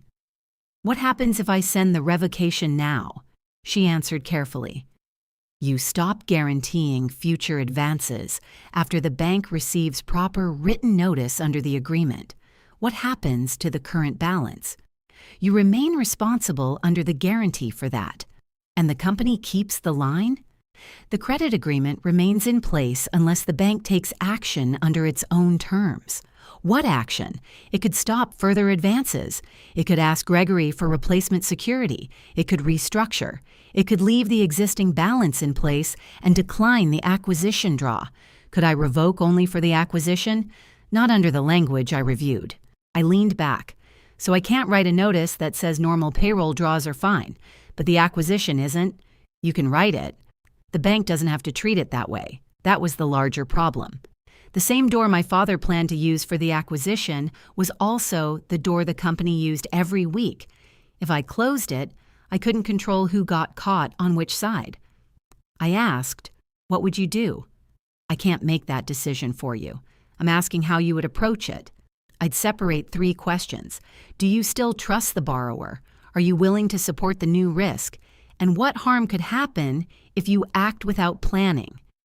I don't trust the borrower. She didn't react to my use of the word. I'm not willing to support the acquisition, I continued. But people who had nothing to do with this depend on the line. Then timing matters. So does notice. Yes. What counts as received? We would confirm that with the bank before you rely on it. Could I warn them without triggering anything? You can ask general questions. Be careful not to assume a conversation changes your obligations. I wrote that down. Ellen said, "Do you want me to review the acquisition packet? I only have 4 pages. Get the rest if you can do so lawfully. My father won't provide it. Then work with what you have. The credit summary may be enough to understand the planned advance." I looked at the presentation page. He thinks I'm going to comply. Are you? The question was simple. I had spent the last 2 days asking for information. Part of me still believed that if I found the right sentence, my father would pause and include me. That wasn't going to happen. He didn't misunderstand my position. He rejected it. "No," I said. "Then your next decision is whether you're willing to accept the consequences of making that clear." After the call, I placed the guarantee back in its folder but left the folder on my desk. At 6, Caleb rang my doorbell. He stood on the porch holding my sandwich box from the conference room. I stared at it. He said, "It was in the office refrigerator. For 2 days, I bought you another one." I stepped aside. He entered the kitchen and set the box on the counter. "Turkey. No onions," he said. "Thank you." He didn't remove his jacket. I put the sandwich in the refrigerator. "Did Dad send you?" No. Does he know you're here? No. I leaned against the counter. Caleb looked around the kitchen as if he hadn't been there before. He had. Just not often. He said, "You told Courtney to remove your biography. I told her not to risk the sponsorship. Dad said you demanded separation from the family materials. I demanded separation from the acquisition launch. He says there's no difference because it's all one event. There's a difference to me." Caleb placed both hands in his jacket pockets. "People are already invited. I know. The seller thinks this is happening. I know. The bank has reviewed the structure. I know that too." He looked frustrated. "Then what do you want?" I wanted Dad to pause. He won't. I noticed. "Do you want me to turn down the presidency?" The question surprised me. "No. You keep asking whether I support the acquisition. Because I want to know. I support it. Then say that because you've reviewed the risk, not because your title depends on it." He looked toward the hallway. "Dad thinks you resent that I stayed." "Do you?" "What? Do you think I resent you?" He took his hands from his pockets. "I think you left, built your own life, and now you want equal say here. I don't want equal say. You want Dad to stop a deal. I want him to stop placing new debt against me without a real discussion. You signed for future advances. He told you that again? It's true. So is the fact that I can end my responsibility for future advances." His face changed. "Not much. Enough. Can you? I'm not discussing the document with you. You just did. I'm telling you the guarantee doesn't make me permanent. Dad said the bank can draw under it as long as the line exists. The company draws. The bank funds. You know what I mean? I do." He walked to the kitchen table and pulled out a chair, but he didn't sit. "What happens if you pull out? Existing debt remains my responsibility. And new money, I wouldn't guarantee it. What does that do to the company? That depends on the bank." His mouth opened, then closed. For the first time, Caleb seemed to understand that my objection wasn't about a caption. He said, "People could lose jobs. I know. Dad could lose the acquisition. I know. You could damage everything he built. I know that too." The repeated words sounded worse each time. Caleb sat down. "Then don't do it." I looked at my brother. He wasn't threatening me. He was afraid. That made it harder. I sat across from him. "I'm not trying to damage the company. Intent won't matter if payroll gets frozen. That's why I haven't sent anything." Relief crossed his face. It was immediate. He mistook caution for surrender. He leaned forward. "Give us time to close. After that, Dad can replace your guarantee. After the bank advances the money, I remain tied to it. Just until the company stabilizes. How long?" He didn't answer. "A year?" I asked. 5 years? The acquisition projections are strong. That isn't a date." He looked down at the table. I understood then what my original goal had been. I wanted my father to acknowledge that I belonged in the discussion. I wanted my name printed correctly. I wanted him to look at my career and see something besides a useful family image.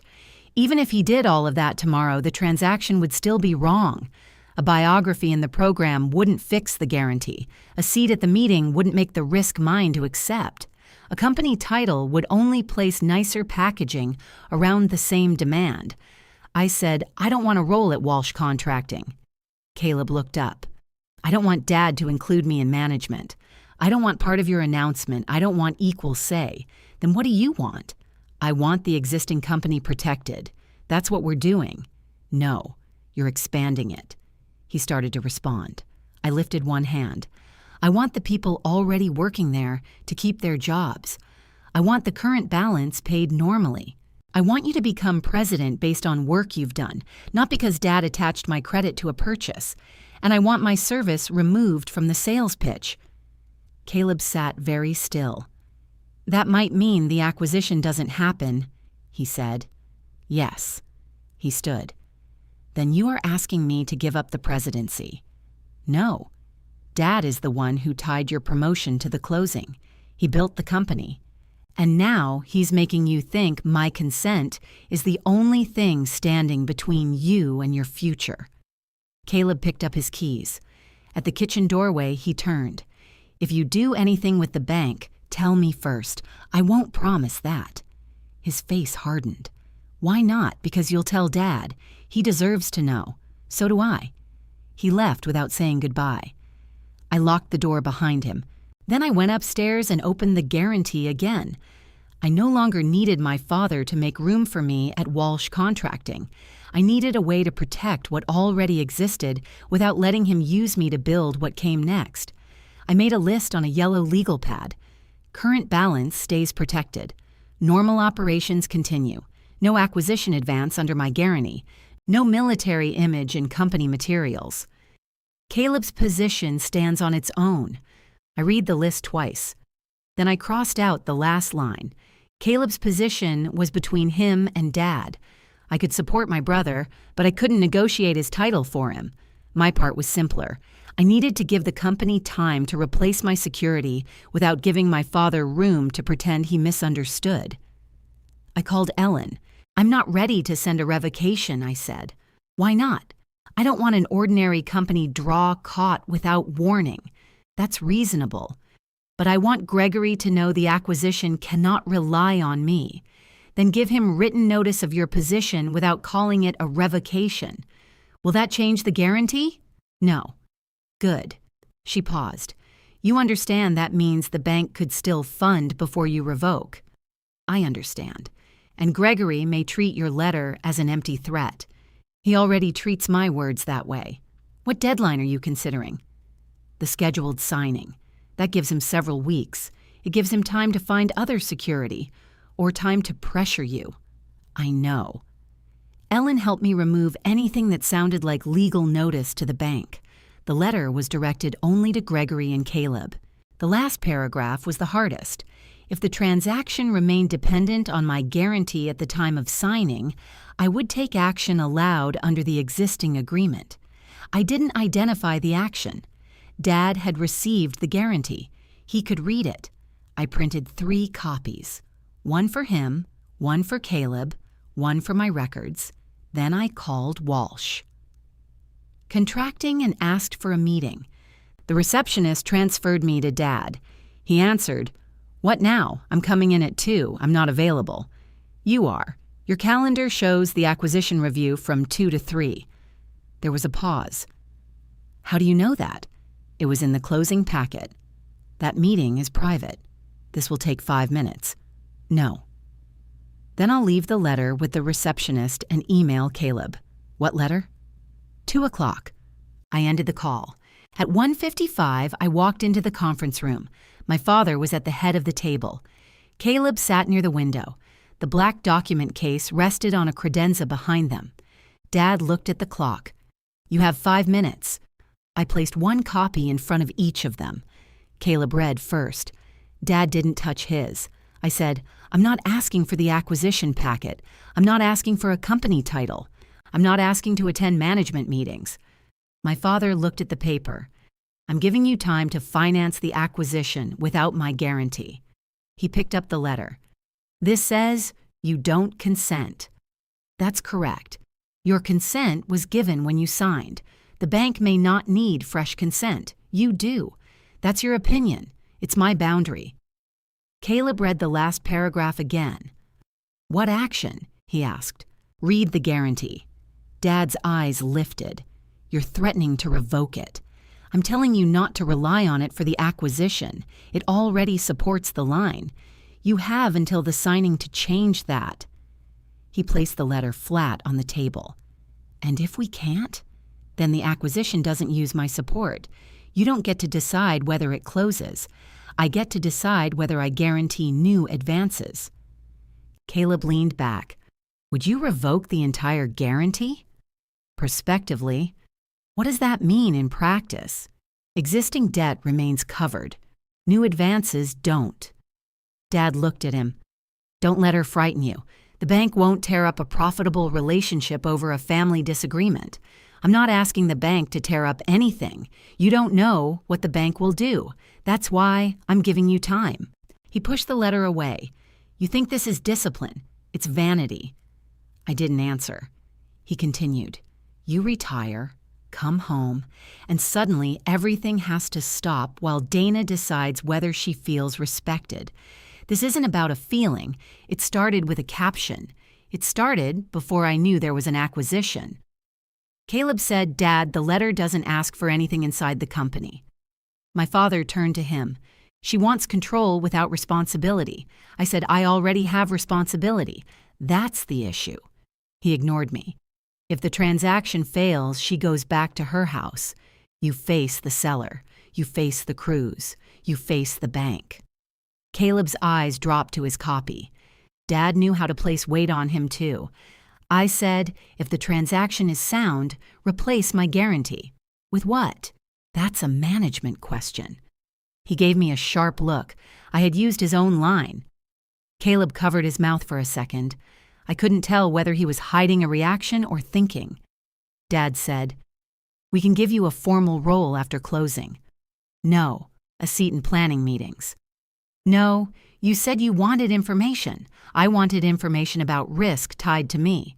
You could oversee community relations, veterans programs, something that uses your experience. There it was, a title shaped around the same photograph. No, I said again. He stared at me. I had never refused an offer from him because he had never offered one. For years, I believed an invitation would prove I belonged. Now that it was sitting on the table, I could see the price attached. Caleb asked, what if Dad removes the photograph? The credit issue remains. What if the bank confirms the company can support the debt? The decision to guarantee it remains mine. My father stood. The 5 minutes are over. I gathered my copy. Caleb kept his. Dad left his on the table. At the door, I said, the deadline is the signing. He didn't look at me. We'll close as planned. Outside, I sat in my car and emailed the letter to both of them. I copied Ellen, not the bank. That mattered. I wasn't trying to surprise the company. I was creating a chance to fix the transaction before anyone stood in Founders Hall. At 4, Courtney asked me to review the new event slides. I drove to the center. She met me in Founders Hall with a laptop under one arm. A projector cast the presentation onto the left screen. The sponsor section came first. Walsh Contracting's opening slide showed the first company truck parked outside a small brick garage. The next showed a crew at a completed building. My military photograph was gone. Courtney advanced to the leadership slide. Caleb's name appeared beside his current title, Operations Chief. There was no president announcement in the center's official deck. I looked at her. Gregory won't like that. He can make his announcement during the sponsor time. I'm not printing an unconfirmed title as a center fact. Did he object? He said confirmation was coming. When? The night of the event. She advanced again. The veterans recognition slide appeared. My photograph was there, separate from the company logo. Beneath it were my name, rank, years of service, and 3 deployments. It was exactly what I had approved. The correction was visible, practical, clean. Courtney said, the projector file is locked after final review. Sponsor changes come through me. Thank you. I also separated the folders. Your image is stored only with ceremony materials. That's what I wanted. She watched the screen. Gregory called twice. I'm sorry. Don't apologize for him. What did he want? First, he wanted the sponsor photograph restored. And the second time? He asked whether your ceremony role could be reconsidered. I looked at her. What did you say? I said the order was filed. Did he threaten the sponsorship again? He said he was trying to avoid an uncomfortable evening.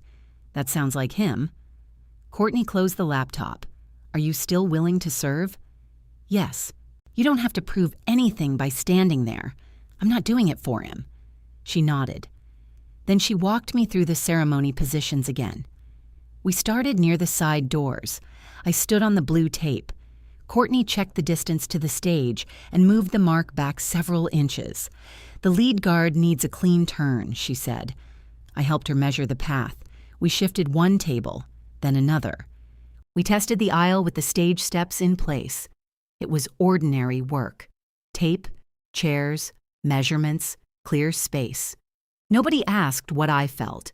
Nobody asked whether I belonged. The job needed to be done, so we did it. When we finished, Courtney stood at the far end of the hall. "Sightline is better now," she called. I looked toward the doors. She was right. That evening, Caleb sent me a photograph of my letter. Dad had written one sentence across the top in black ink. No change to financing. Below it, Caleb had added his own note. I asked him to separate my promotion from closing. He refused. I called Caleb. He didn't answer. A minute later, he sent another message. "Dad says if you contact the bank, he'll tell the company you're endangering the line." I read it twice. My strategy had worked once. The center had separated my service from his launch, and the acquisition team had a clear deadline. Now my father knew exactly what he needed to attack. My credibility at the company, my relationship with Caleb, and my fear that ordinary employees would pay for my decision were all standing in the same place. The next morning, Caleb called from his car. Dad held a meeting at 7. With whom? Project managers, accounting, purchasing. What did he tell them? That the acquisition may be delayed because the guarantor is reconsidering support. I closed my eyes. Did he use my name? He didn't have to. Did he tell them the current line remains covered? He said the bank could restrict future draws. That is possible. So he didn't lie. He made it sound like I'm pulling money that already exists. He said cash decisions may need to tighten. What decisions? Overtime, equipment purchases, some supplier orders. Are those changes necessary now? I don't know. You're operations chief. I know my title. Then find out whether they're necessary. His voice rose. You think this is just another report to review? People heard that meeting and started asking whether payroll is safe. Is payroll safe? Yes. Did Dad say that clearly? No. Why not? Caleb didn't answer. I walked into my office and shut the door. Tell them, I said. I can't contradict Dad in front of management. You can state a fact. I asked you not to contact the bank. I haven't. You gave him a deadline. I gave him time. You gave him a threat.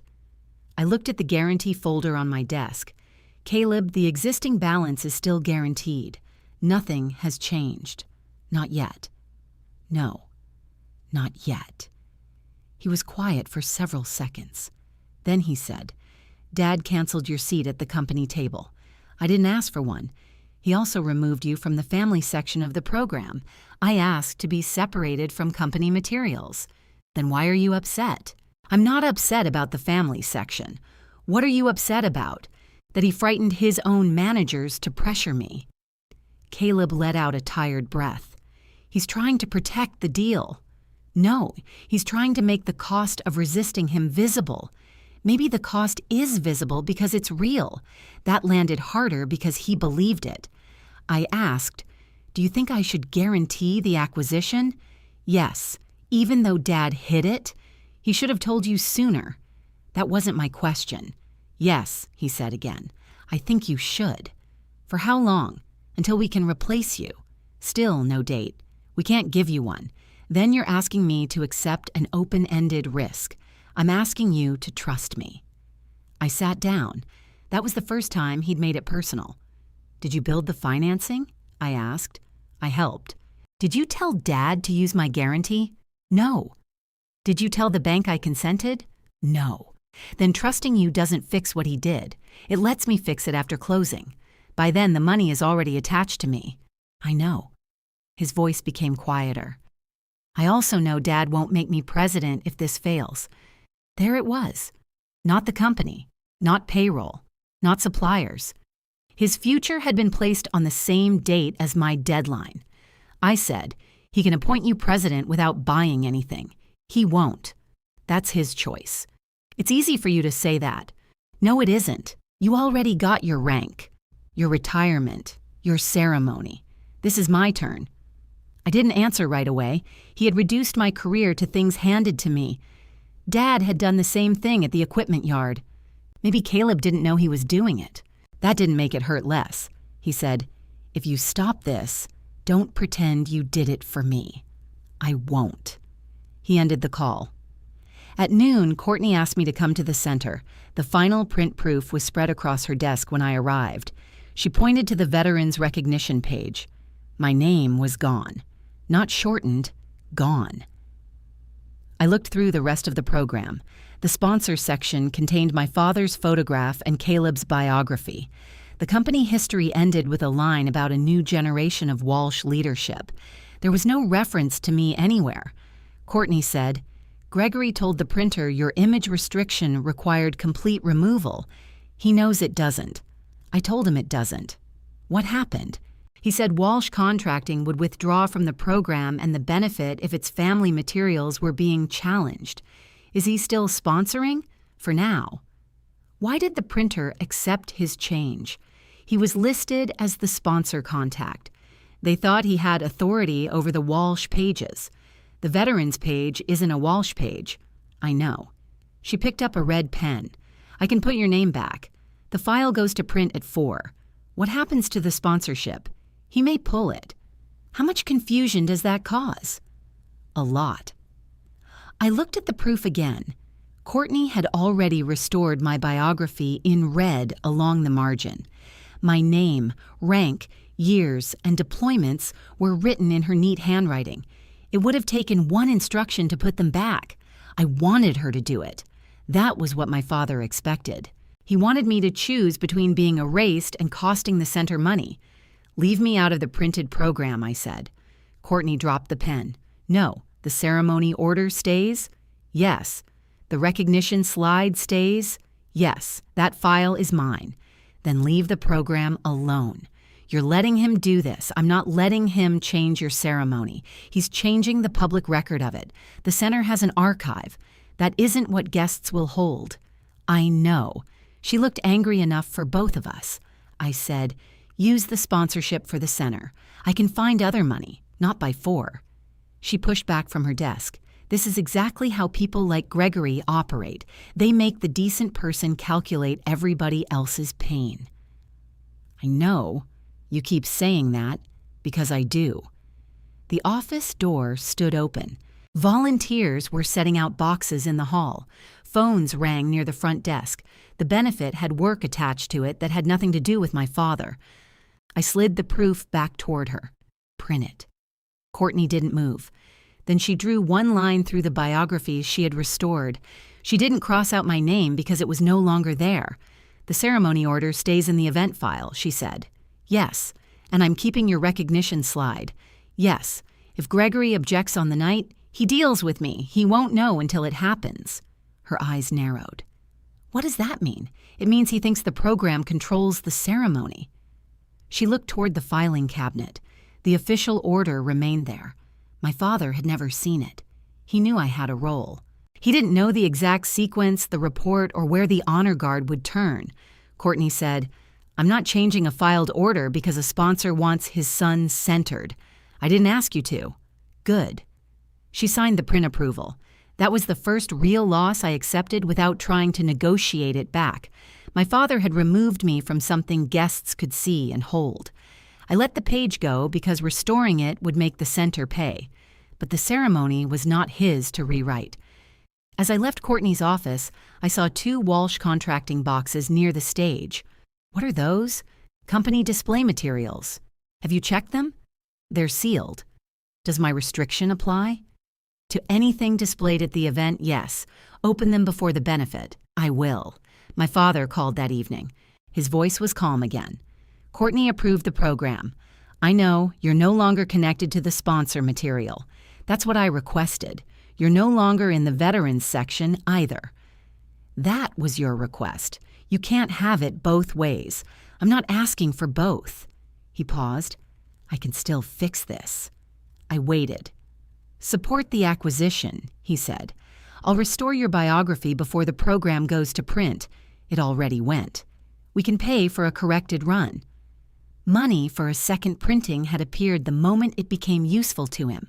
"No, I'll restore the retirement photograph to the family presentation with the caption you wrote." "No, we can announce you as a company advisor." "No." His patience thinned.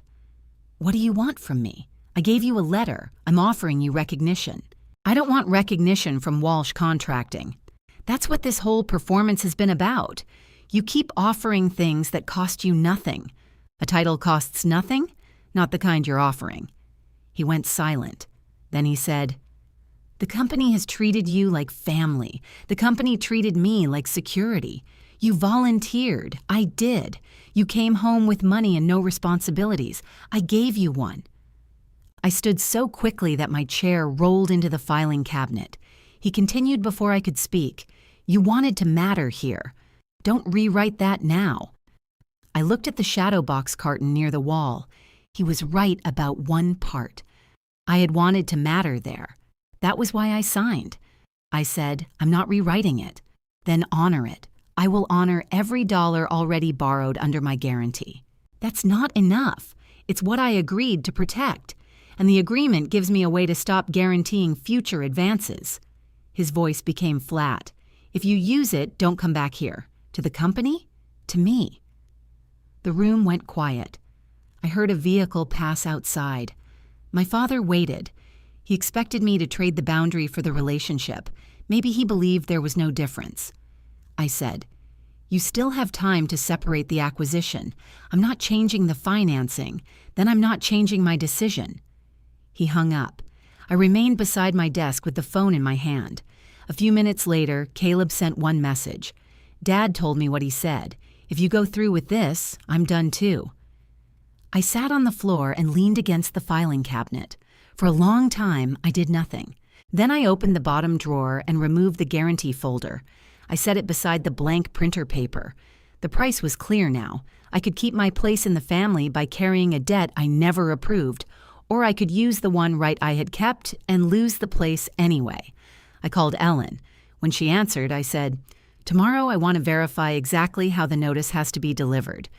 She told me to bring the guarantee and every page I had from the closing packet. We met the next morning in her office. Ellen read the credit summary first. Then she opened my copy of the guarantee to the marked paragraph. "The acquisition advance is scheduled for the benefit?" "Yes." "And the bank representative will be there?" "Yes." "Do you know which representative?" "Renee Carter is listed in the event file." She confirmed there's a client meeting on the calendar. Ellen made a note. "Your agreement gives the bank 2 addresses for notice. We can deliver to either. Hand delivery to an authorized bank officer may also work, but I don't want to rely on an assumption. Can we ask Renee?" "Yes." "We'll keep the question limited to delivery procedure." "What if asking alerts the bank?" "It may." "Could that affect the company?" "The bank could contact Gregory." I looked at the closing date on the summary. I gave him a deadline. I didn't promise secrecy. "No, but you're trying to preserve ordinary operations." "I am." "Then we should learn what we can without submitting notice early." She called Renee with me, seated across the desk. Renee answered after her assistant transferred us.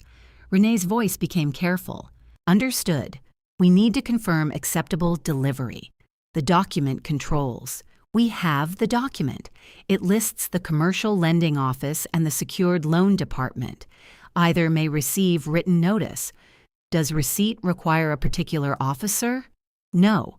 Receipt by the bank at an address stated in the guarantee is sufficient. We date stamp it when received. What about hand delivery to a bank representative away from the office?" Renee paused. "That depends on the representative's authority and whether receipt can be documented.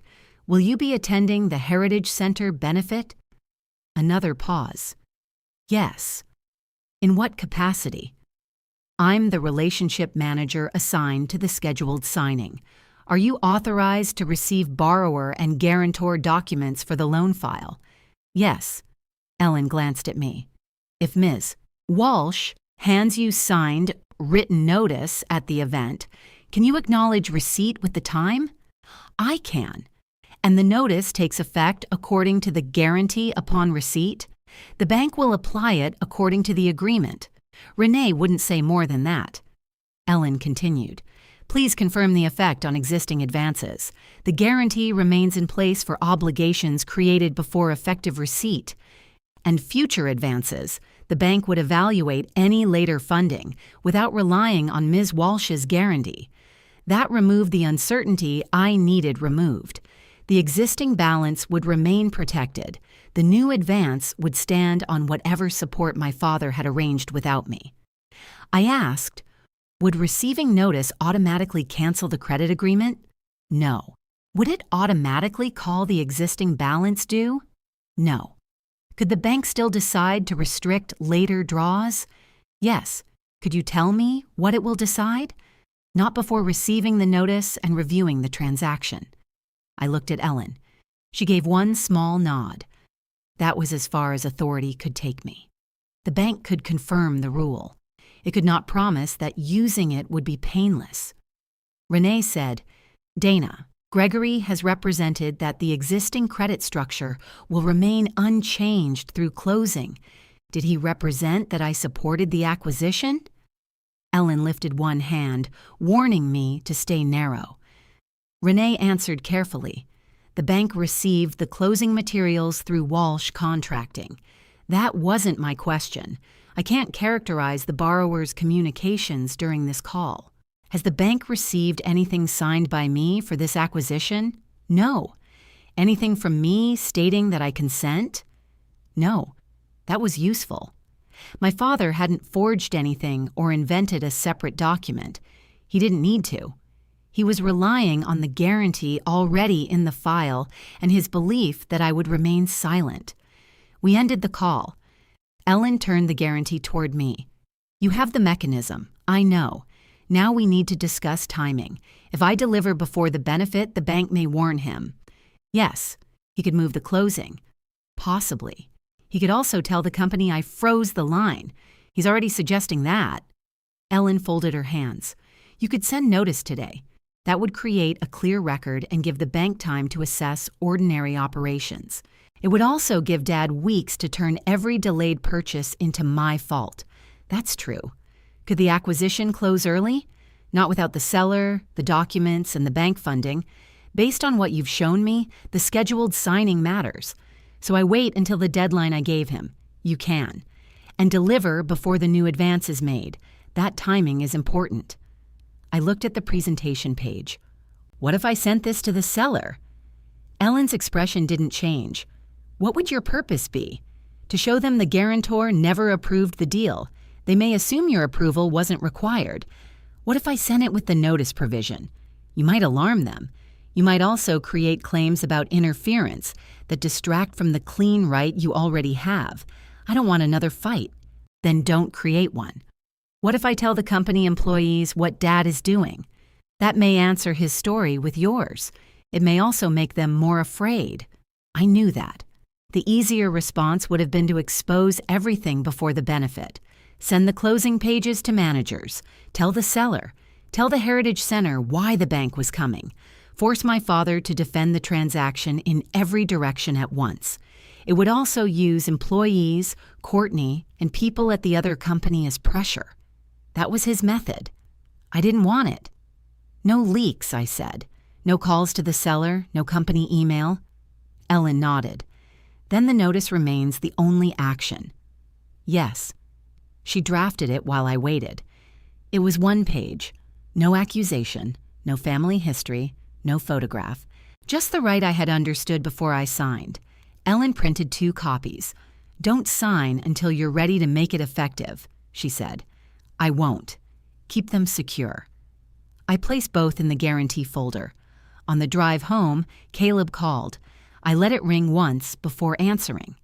"Did you speak to the bank?" he asked. "Why?" "Dad heard you met with Ellen." "How?" "He had someone at the office call about the loan file." "Did the bank tell him?" "No. He saw your car outside Ellen's office. That meant Dad had been watching for movement or someone he knew happened to pass. Either way, he noticed." Caleb said, "Are you revoking?" "I haven't sent any notice." "That's not an answer. It's the answer you're getting. The managers are nervous. Then tell them the existing balance remains protected. Dad says future materials may depend on new draws. Does the current cash forecast show that? We're checking. Check before you frighten people." He became quiet. Then he said, You could wait until after closing. No, one day. The money would be advanced. That's the point. For you, for the company. The company can continue without buying Miami Valley Property Services.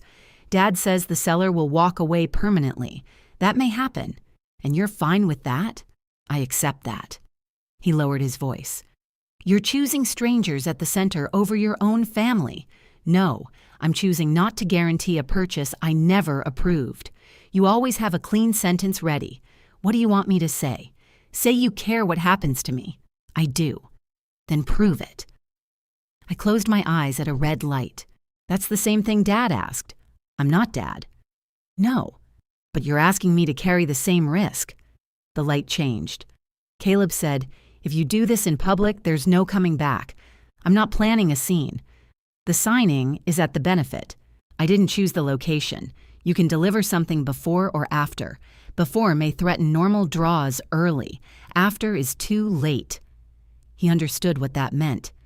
His breathing changed. You're going to do it there. I'm going to give Dad the deadline he received. Caleb ended the call. For the next 3 weeks, I heard nothing from either of them. Courtney kept me busy with the ceremony. I attended one rehearsal with the Honor Guard's coordinator. We walked the entrance, the turn, the report, and the exit. The coordinator used my rank without hesitation. Ma'am, we'll stop here. I checked the distance. Move 6 inches left. The flag clears the table better. He moved the mark. We ran it again. The path worked. Courtney watched from the stage with the official order in her hand. She knew my father was difficult. She knew the sponsor materials had become a fight. She did not know about the guarantee. After rehearsal, she asked, do you still want the private signing room held? It isn't mine to cancel. Is it connected to the acquisition slide you showed me? Yes. Do I need to know more?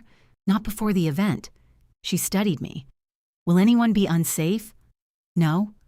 Will the center be exposed to anything? No. Then I'll trust you. That trust added weight to what I was carrying. On the morning of the benefit, I emailed my father and Caleb. Caleb didn't answer. Dad replied at 11:43. Financing remains as presented. We expect you to honor your commitment and avoid disrupting the event. At noon, the deadline was still open by its own terms. The scheduled signing would happen that evening. Nothing had changed. I showered, dressed, and laid my uniform on the bed. The fabric was pressed. My ribbons were aligned. My lieutenant colonel insignia sat where it belonged. Then I went into my office. I removed one copy of the notice from the folder and read it aloud. The words were plain. I signed Dana Walsh on the line Ellen had marked. I wrote the date beneath it. The second unsigned copy remained in the locked cabinet. I placed the signed notice inside a white envelope and slid it into the inner pocket of my uniform bag. Using it would end more than future liability. My father had made that clear. Caleb had too. I locked the cabinet, picked up the bag, and left for Founders Hall. Courtney met me near the side entrance. She looked at the uniform bag, then at me. You're early. I wanted time to change. The staff room is open. She led me through the back hallway. Volunteers moved between the kitchen and Founders Hall carrying trays, table numbers, and boxes of programs. One program sat on a cart. I picked it up. My father's photograph appeared near the front. Caleb's biography filled most of the Walsh contracting page. My name wasn't anywhere. Courtney watched me close it. I kept one copy of the earlier proof in the archive, she said. You didn't have to. Yes, I did. She pointed toward the locked event office. The ceremony order is inside. Nothing changed. I thanked her and went to dress. When I returned, guests were beginning to arrive. Courtney checked my uniform. Everything straight? Yes. You've been staring at that pocket. The signed notice rested inside it. I'm checking the seam. You're a terrible liar. I'm out of practice. She looked as if she wanted to ask more. Instead, she handed me a reception schedule. The Honor Guard arrives in 40 minutes. Sponsor remarks follow the ceremony. Gregory requested the signing table be moved into the hall. From the private room? He said people should witness the company's future. Of course he did. Did you approve it? It's his sponsor time. Then let him use it. Courtney frowned. That sounded like number 4. I thought you had the voices. I know yours too. We entered Founders Hall together. My father stood near the company display. He wore a dark suit with a small Walsh contracting pin on his lapel. Caleb stood beside him. When he saw me, his eyes went to my uniform, then away. Dad walked over. You came. I'm part of the ceremony. You're not in the program. I noticed. He leaned closer. Don't interfere with the signing. Did you change the financing? No. Then we have nothing else to discuss. His face tightened. A guest approached and greeted him. Dad turned on his public smile so quickly it might have been waiting behind his teeth. Caleb stayed where he was. I walked past him. He said quietly, You look good. Thank you. Is there anything in your pocket? I looked at him. Programs are on the tables. That isn't what I asked. You'll know what I do when I do it. He rubbed his hands together. Dana, please. Did Dad separate your promotion? No. Did he separate the acquisition from my guarantee? No. Then don't ask me to pretend he did. He looked toward our father.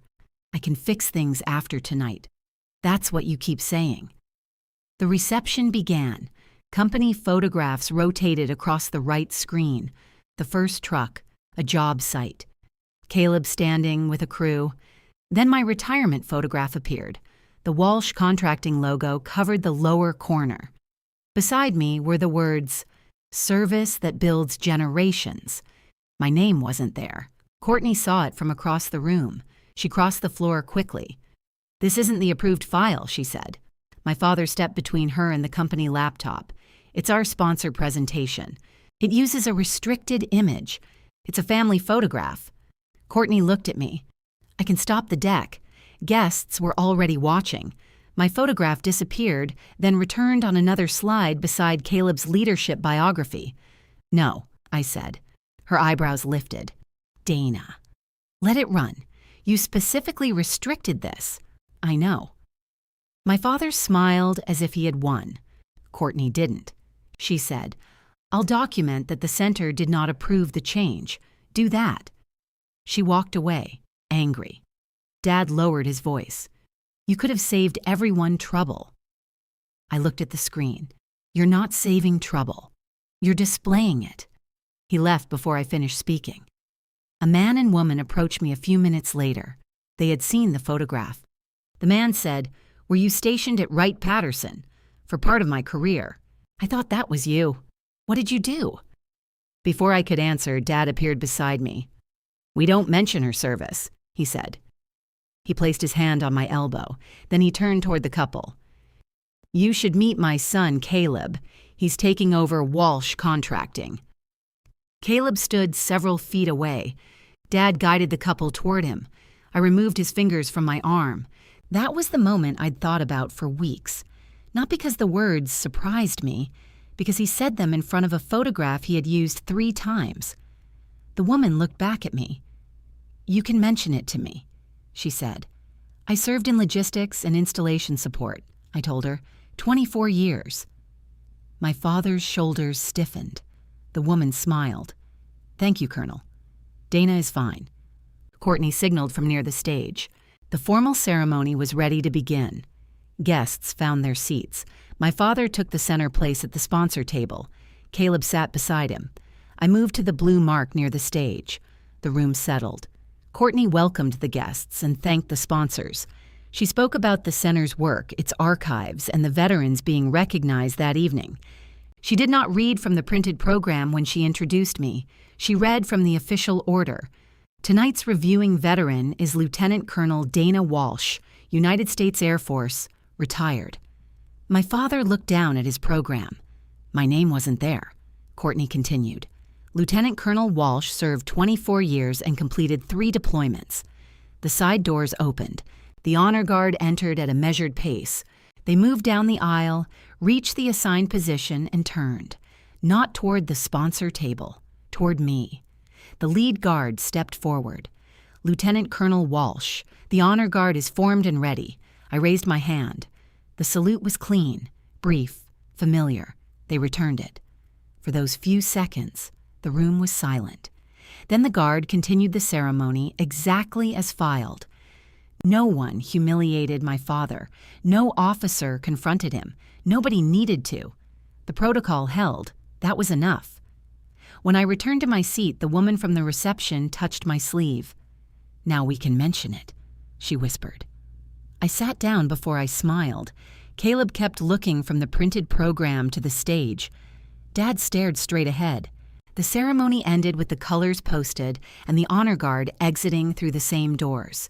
Then my father stood for the sponsor presentation. He walked to the lectern, carrying the black document case. His voice was steady. Walsh Contracting has always believed that service means building something that lasts. The right screen showed my photograph again. He continued, "Tonight, we're proud to announce our planned acquisition of Miami Valley Property Services." Guests turned toward the screen. The company names appeared together. Dad invited the seller's representatives to stand. They did. Then he called Caleb to the front. My brother buttoned his jacket and walked toward him. Dad placed one hand on Caleb's shoulder. Upon closing, Caleb Walsh will become president of Walsh Contracting. People applauded. Caleb smiled, but his eyes found me. My father opened the black case.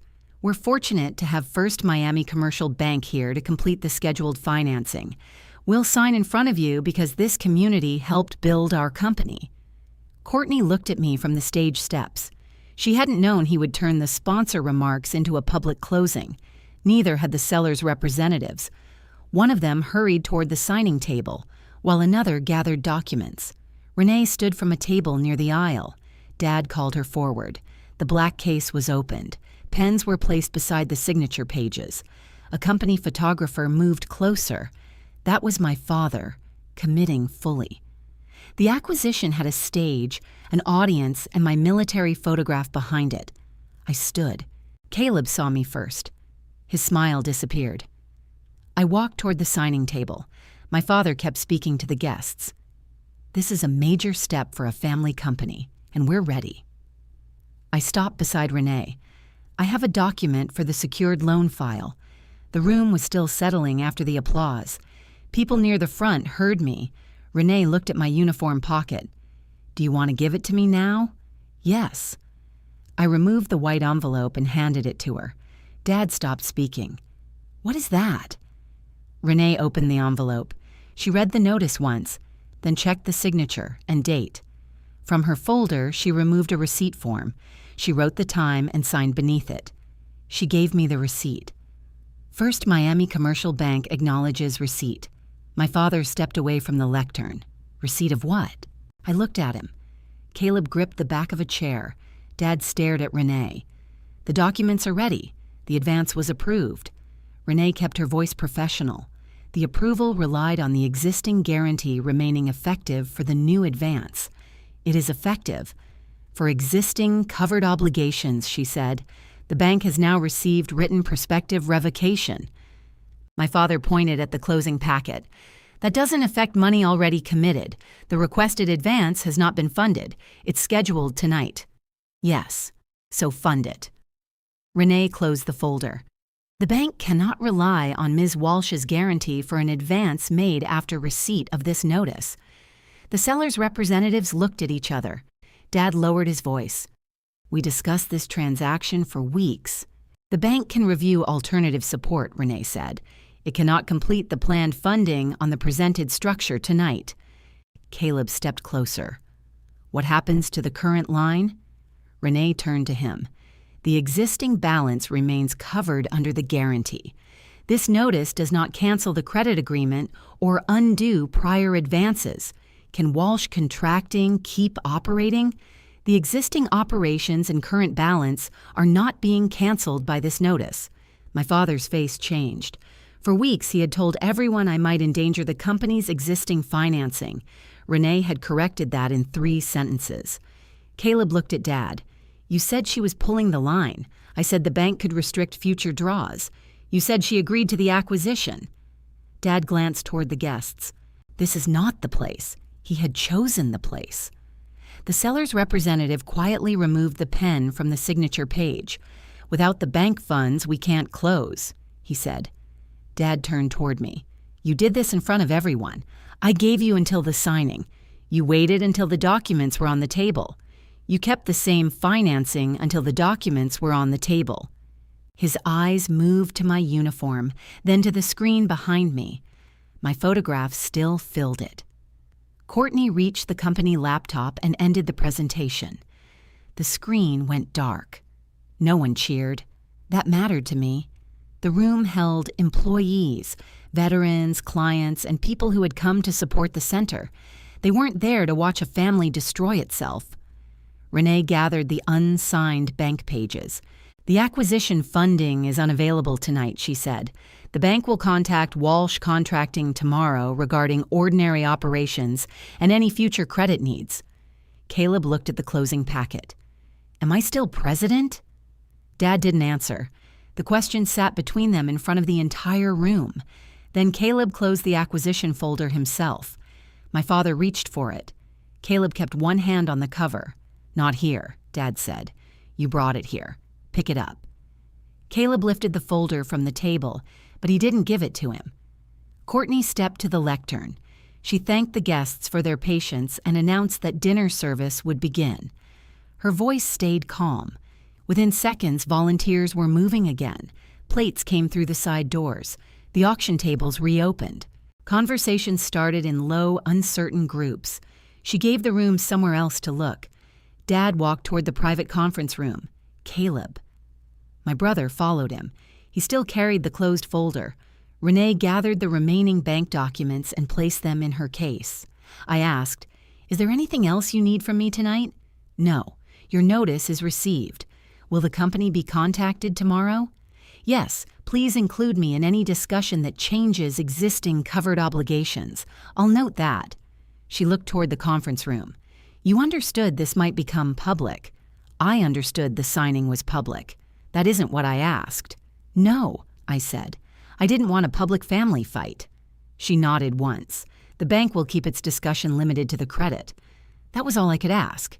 Courtney reached me as Renee returned to her table. Come with me, she said. I'm fine. That wasn't a question. She led me behind the stage. The hallway was narrow and cooler than the hall. I could hear forks touching plates through the wall. Courtney crossed her arms.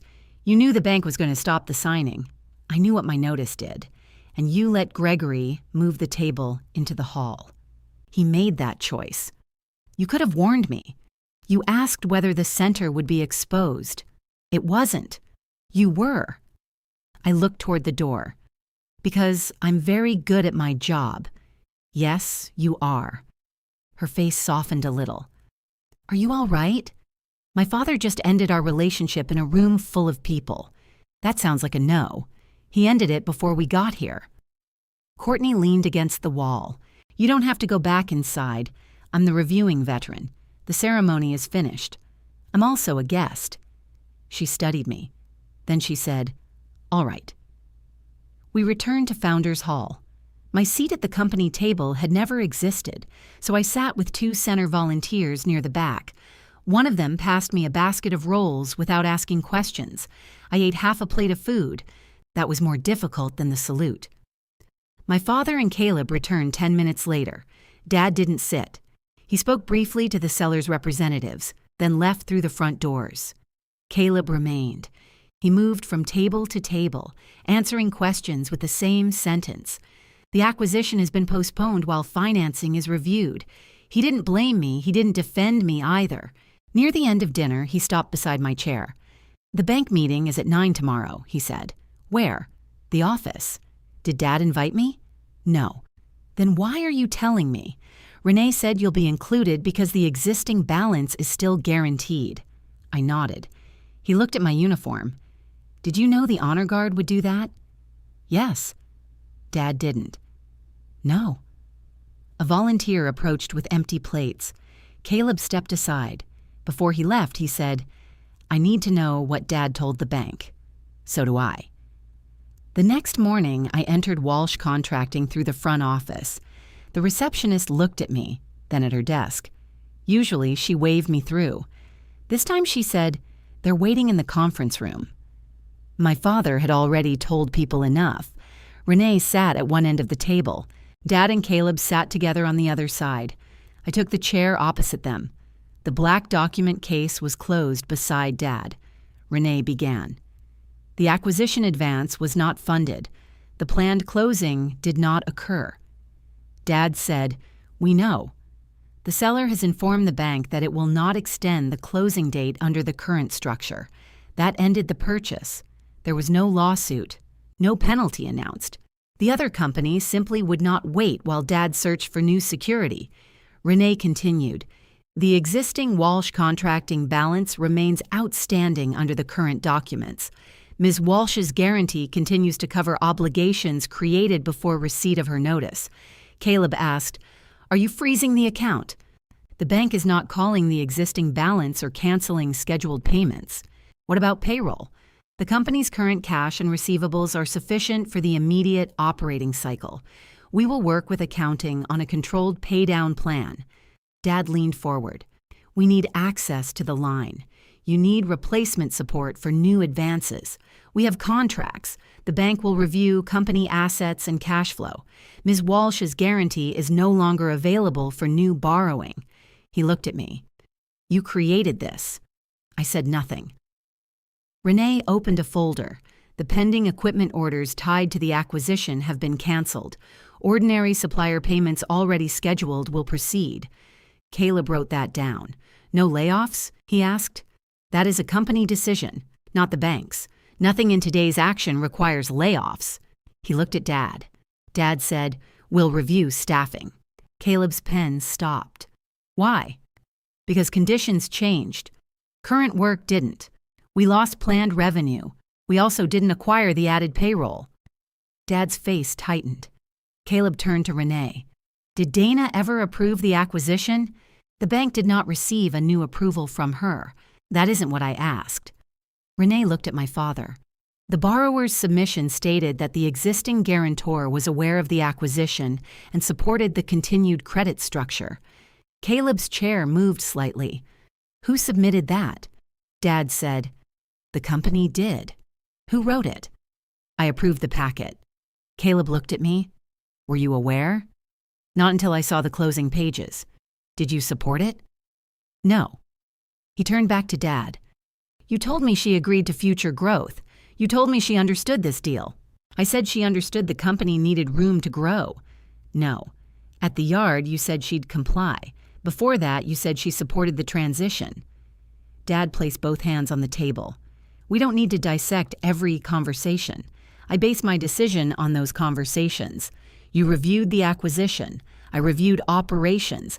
I didn't know you told the bank she supported the structure. The bank didn't require a separate signature. That doesn't make the statement true." My father's face became red. "Be careful." Caleb closed his notebook. "No." It was the first time I'd heard him say that word to Dad without softening it. "No more acquisition," he said. "Not with Dana's name, not with her service, not with the old guarantee. The deal is already dead. I mean another one." Dad stared at him. "You're not president. I know. You're operations chief because I put you there. I know that too." Renee closed her folder. "The bank will send a written summary this afternoon." She stood. The meeting was over. Dad waited until she left. Then he turned to me. "Are you satisfied?" "No." "You stopped the acquisition." "Yes, you humiliated me in front of clients. You chose the audience. You could have delivered the notice at the bank, before the deadline with no idea what you'd do to ordinary operations. You hid behind timing. I used the timing in the agreement." He stood. "Get out." Caleb said, "Dad, no." She wanted separation. She has it. I picked up my purse. My father followed me to the conference room door. "Don't come to the house on Sunday." I stopped. He continued, "Don't come to company dinners. Don't come to family gatherings and expect everyone to pretend this didn't happen." There were no other relatives in the room. He still spoke as if they were lined up behind him. Caleb remained seated. He didn't tell Dad to take it back. He didn't tell me to stay. I left. For the next 2 weeks, Walsh Contracting kept operating. The completed jobs paid, the unapproved change order was resolved, and the customer's payment arrived later than Dad had projected, but soon enough to help reduce the balance. Payroll cleared. Supplier trucks continued entering the yard. No one lost a job because of my notice. Caleb remained operations chief. His president announcement disappeared from the company website before it was ever posted. He sent me one message after the bank meeting. "You were right about what he told me. I'm still angry about how it happened. I need time," I replied with one sentence. "Take it." Courtney mailed me a copy of the official ceremony order and a photograph of the honor guard reporting to me. She included no note. She didn't need to.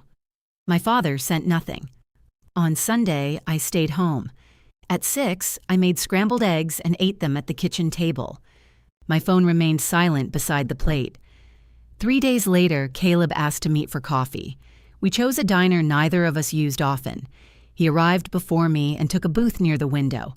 A folder rested beside his coffee. I sat across from him. "What's in the folder?" "Nothing for you to sign. That's a good start." He almost smiled. Then he opened it. Inside were current job schedules, a cash projection, and the bank's written summary. Caleb turned the summary toward me. "The existing balance stays in place. New advances require support. The company doesn't have right now. Are you still ordering materials? For active jobs, yes. Payroll? Covered. Any layoffs? No." I looked through the pages. The acquisition expenses had been removed. So had the projected revenue from Miami Valley Property Services. The company was smaller than Dad wanted it to be, but it was operating. Caleb tapped the cash projection. "We're paying down the balance as customers pay us. That's sensible. You don't have to sound surprised." "I'm not." He leaned back. "I told Dad we aren't pursuing another expansion with your name attached." "What did he say?" "He said I'm not ready to be president."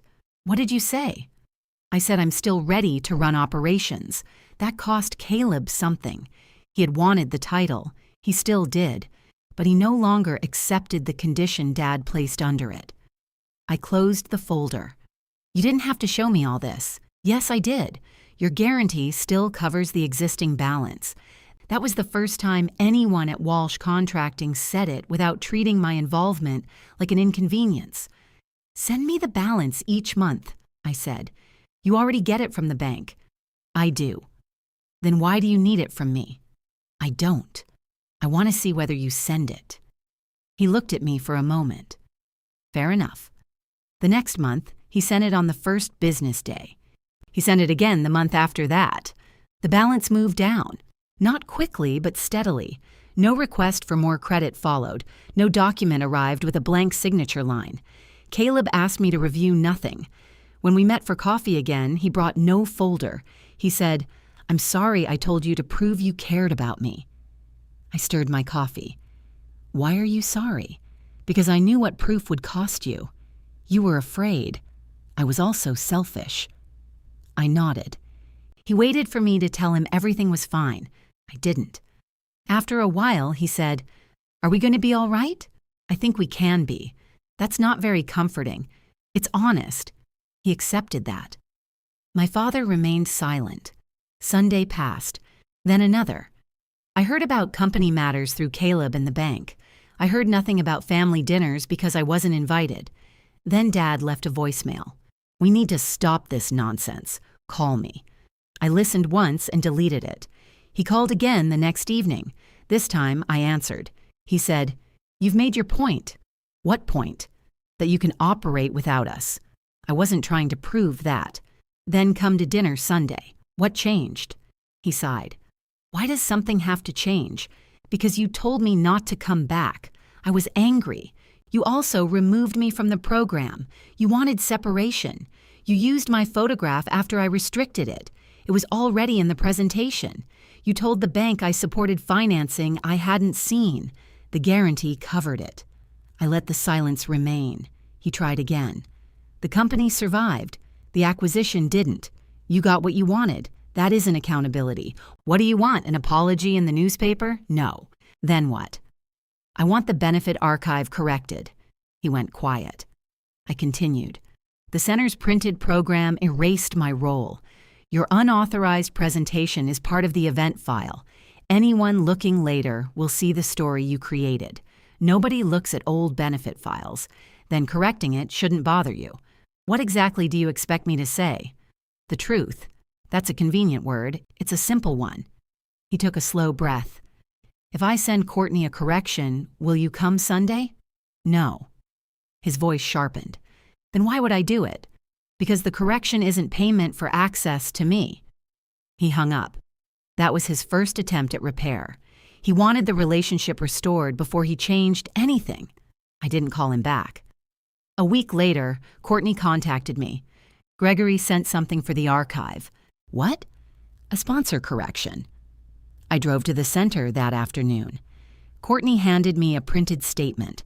Dad had written that the sponsor presentation used a family photograph that was not part of the center-approved file. He acknowledged that my permission had been limited to veterans recognition. Then he described the financing as a family disagreement. I handed the page back. That isn't accurate. I told him the same thing. What did he say? That financial details don't belong in the archive. They don't. The false implication does. The sponsor presentation suggested my service supported the company's acquisition. His correction needed to remove that suggestion. Courtney said, I haven't accepted it. Thank you. Do you want me to tell him what language to use? No. Why? He knows what happened. She placed the statement in a temporary folder, separate from the archive. Dad called that night. Courtney rejected my correction. She didn't reject it. She declined to file something inaccurate. What's inaccurate? You called a planned use of my guarantee a disagreement. That's what it was. No, you used my service photograph to imply support. I didn't support the acquisition. When I refused future liability, the existing company remained protected. You want me to praise you. I want you to state what you did. And if I do, I'll read it. That's all. That's all. He laughed once. You've become very hard. No, I've become specific.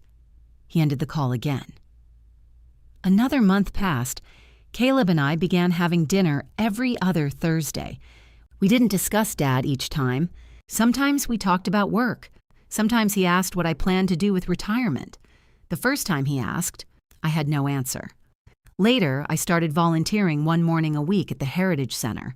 I helped Courtney organize service records and verify exhibit captions. She tried to give me a title. I refused. She handed me a box of mislabeled photographs instead. That was better. Walsh Contracting kept paying down the existing balance. Caleb kept sending reports. My revocation remained in the bank's secured loan file. I never restored the guarantee for future advances. Dad eventually appointed no new president. He kept running the company, and Caleb kept his current job.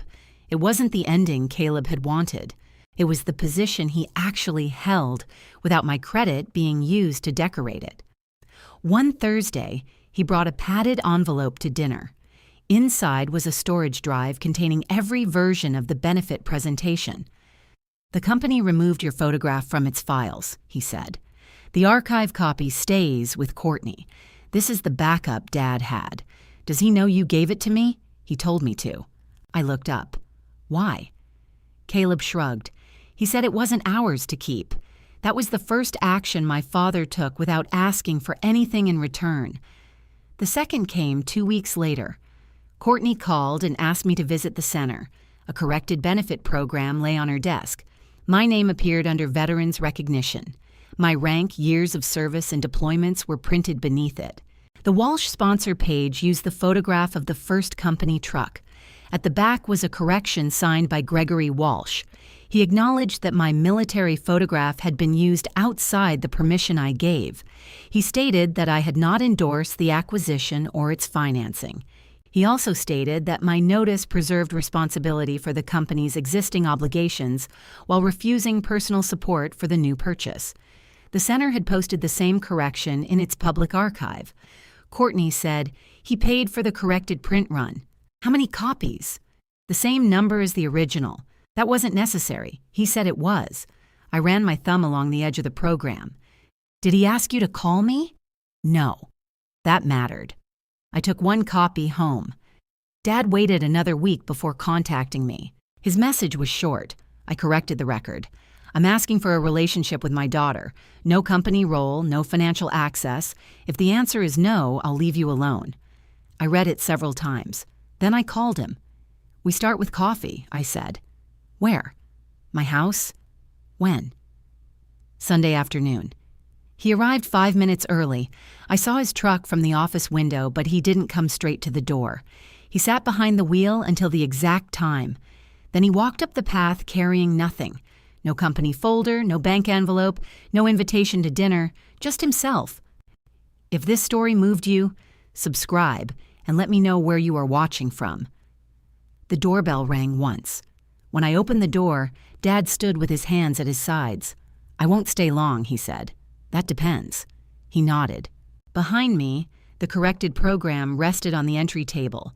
I had finally unpacked my retirement shadow box, but I hadn't hung it. It leaned against the wall near the stairs. Dad saw it. I should have stayed for your whole ceremony, he said. Yes. I should have asked about the work. Yes. He looked toward the program. I read the service entry Courtney wrote. It was accurate. I know. We stood there without filling the silence. Then he said, I don't expect this to be fixed today. It won't be. Can I come in anyway? I picked up the corrected program and carried it toward the shadow box. I placed the corrected benefit program beside my retirement shadow box while Gregory waited at my open doorway until I invited him inside.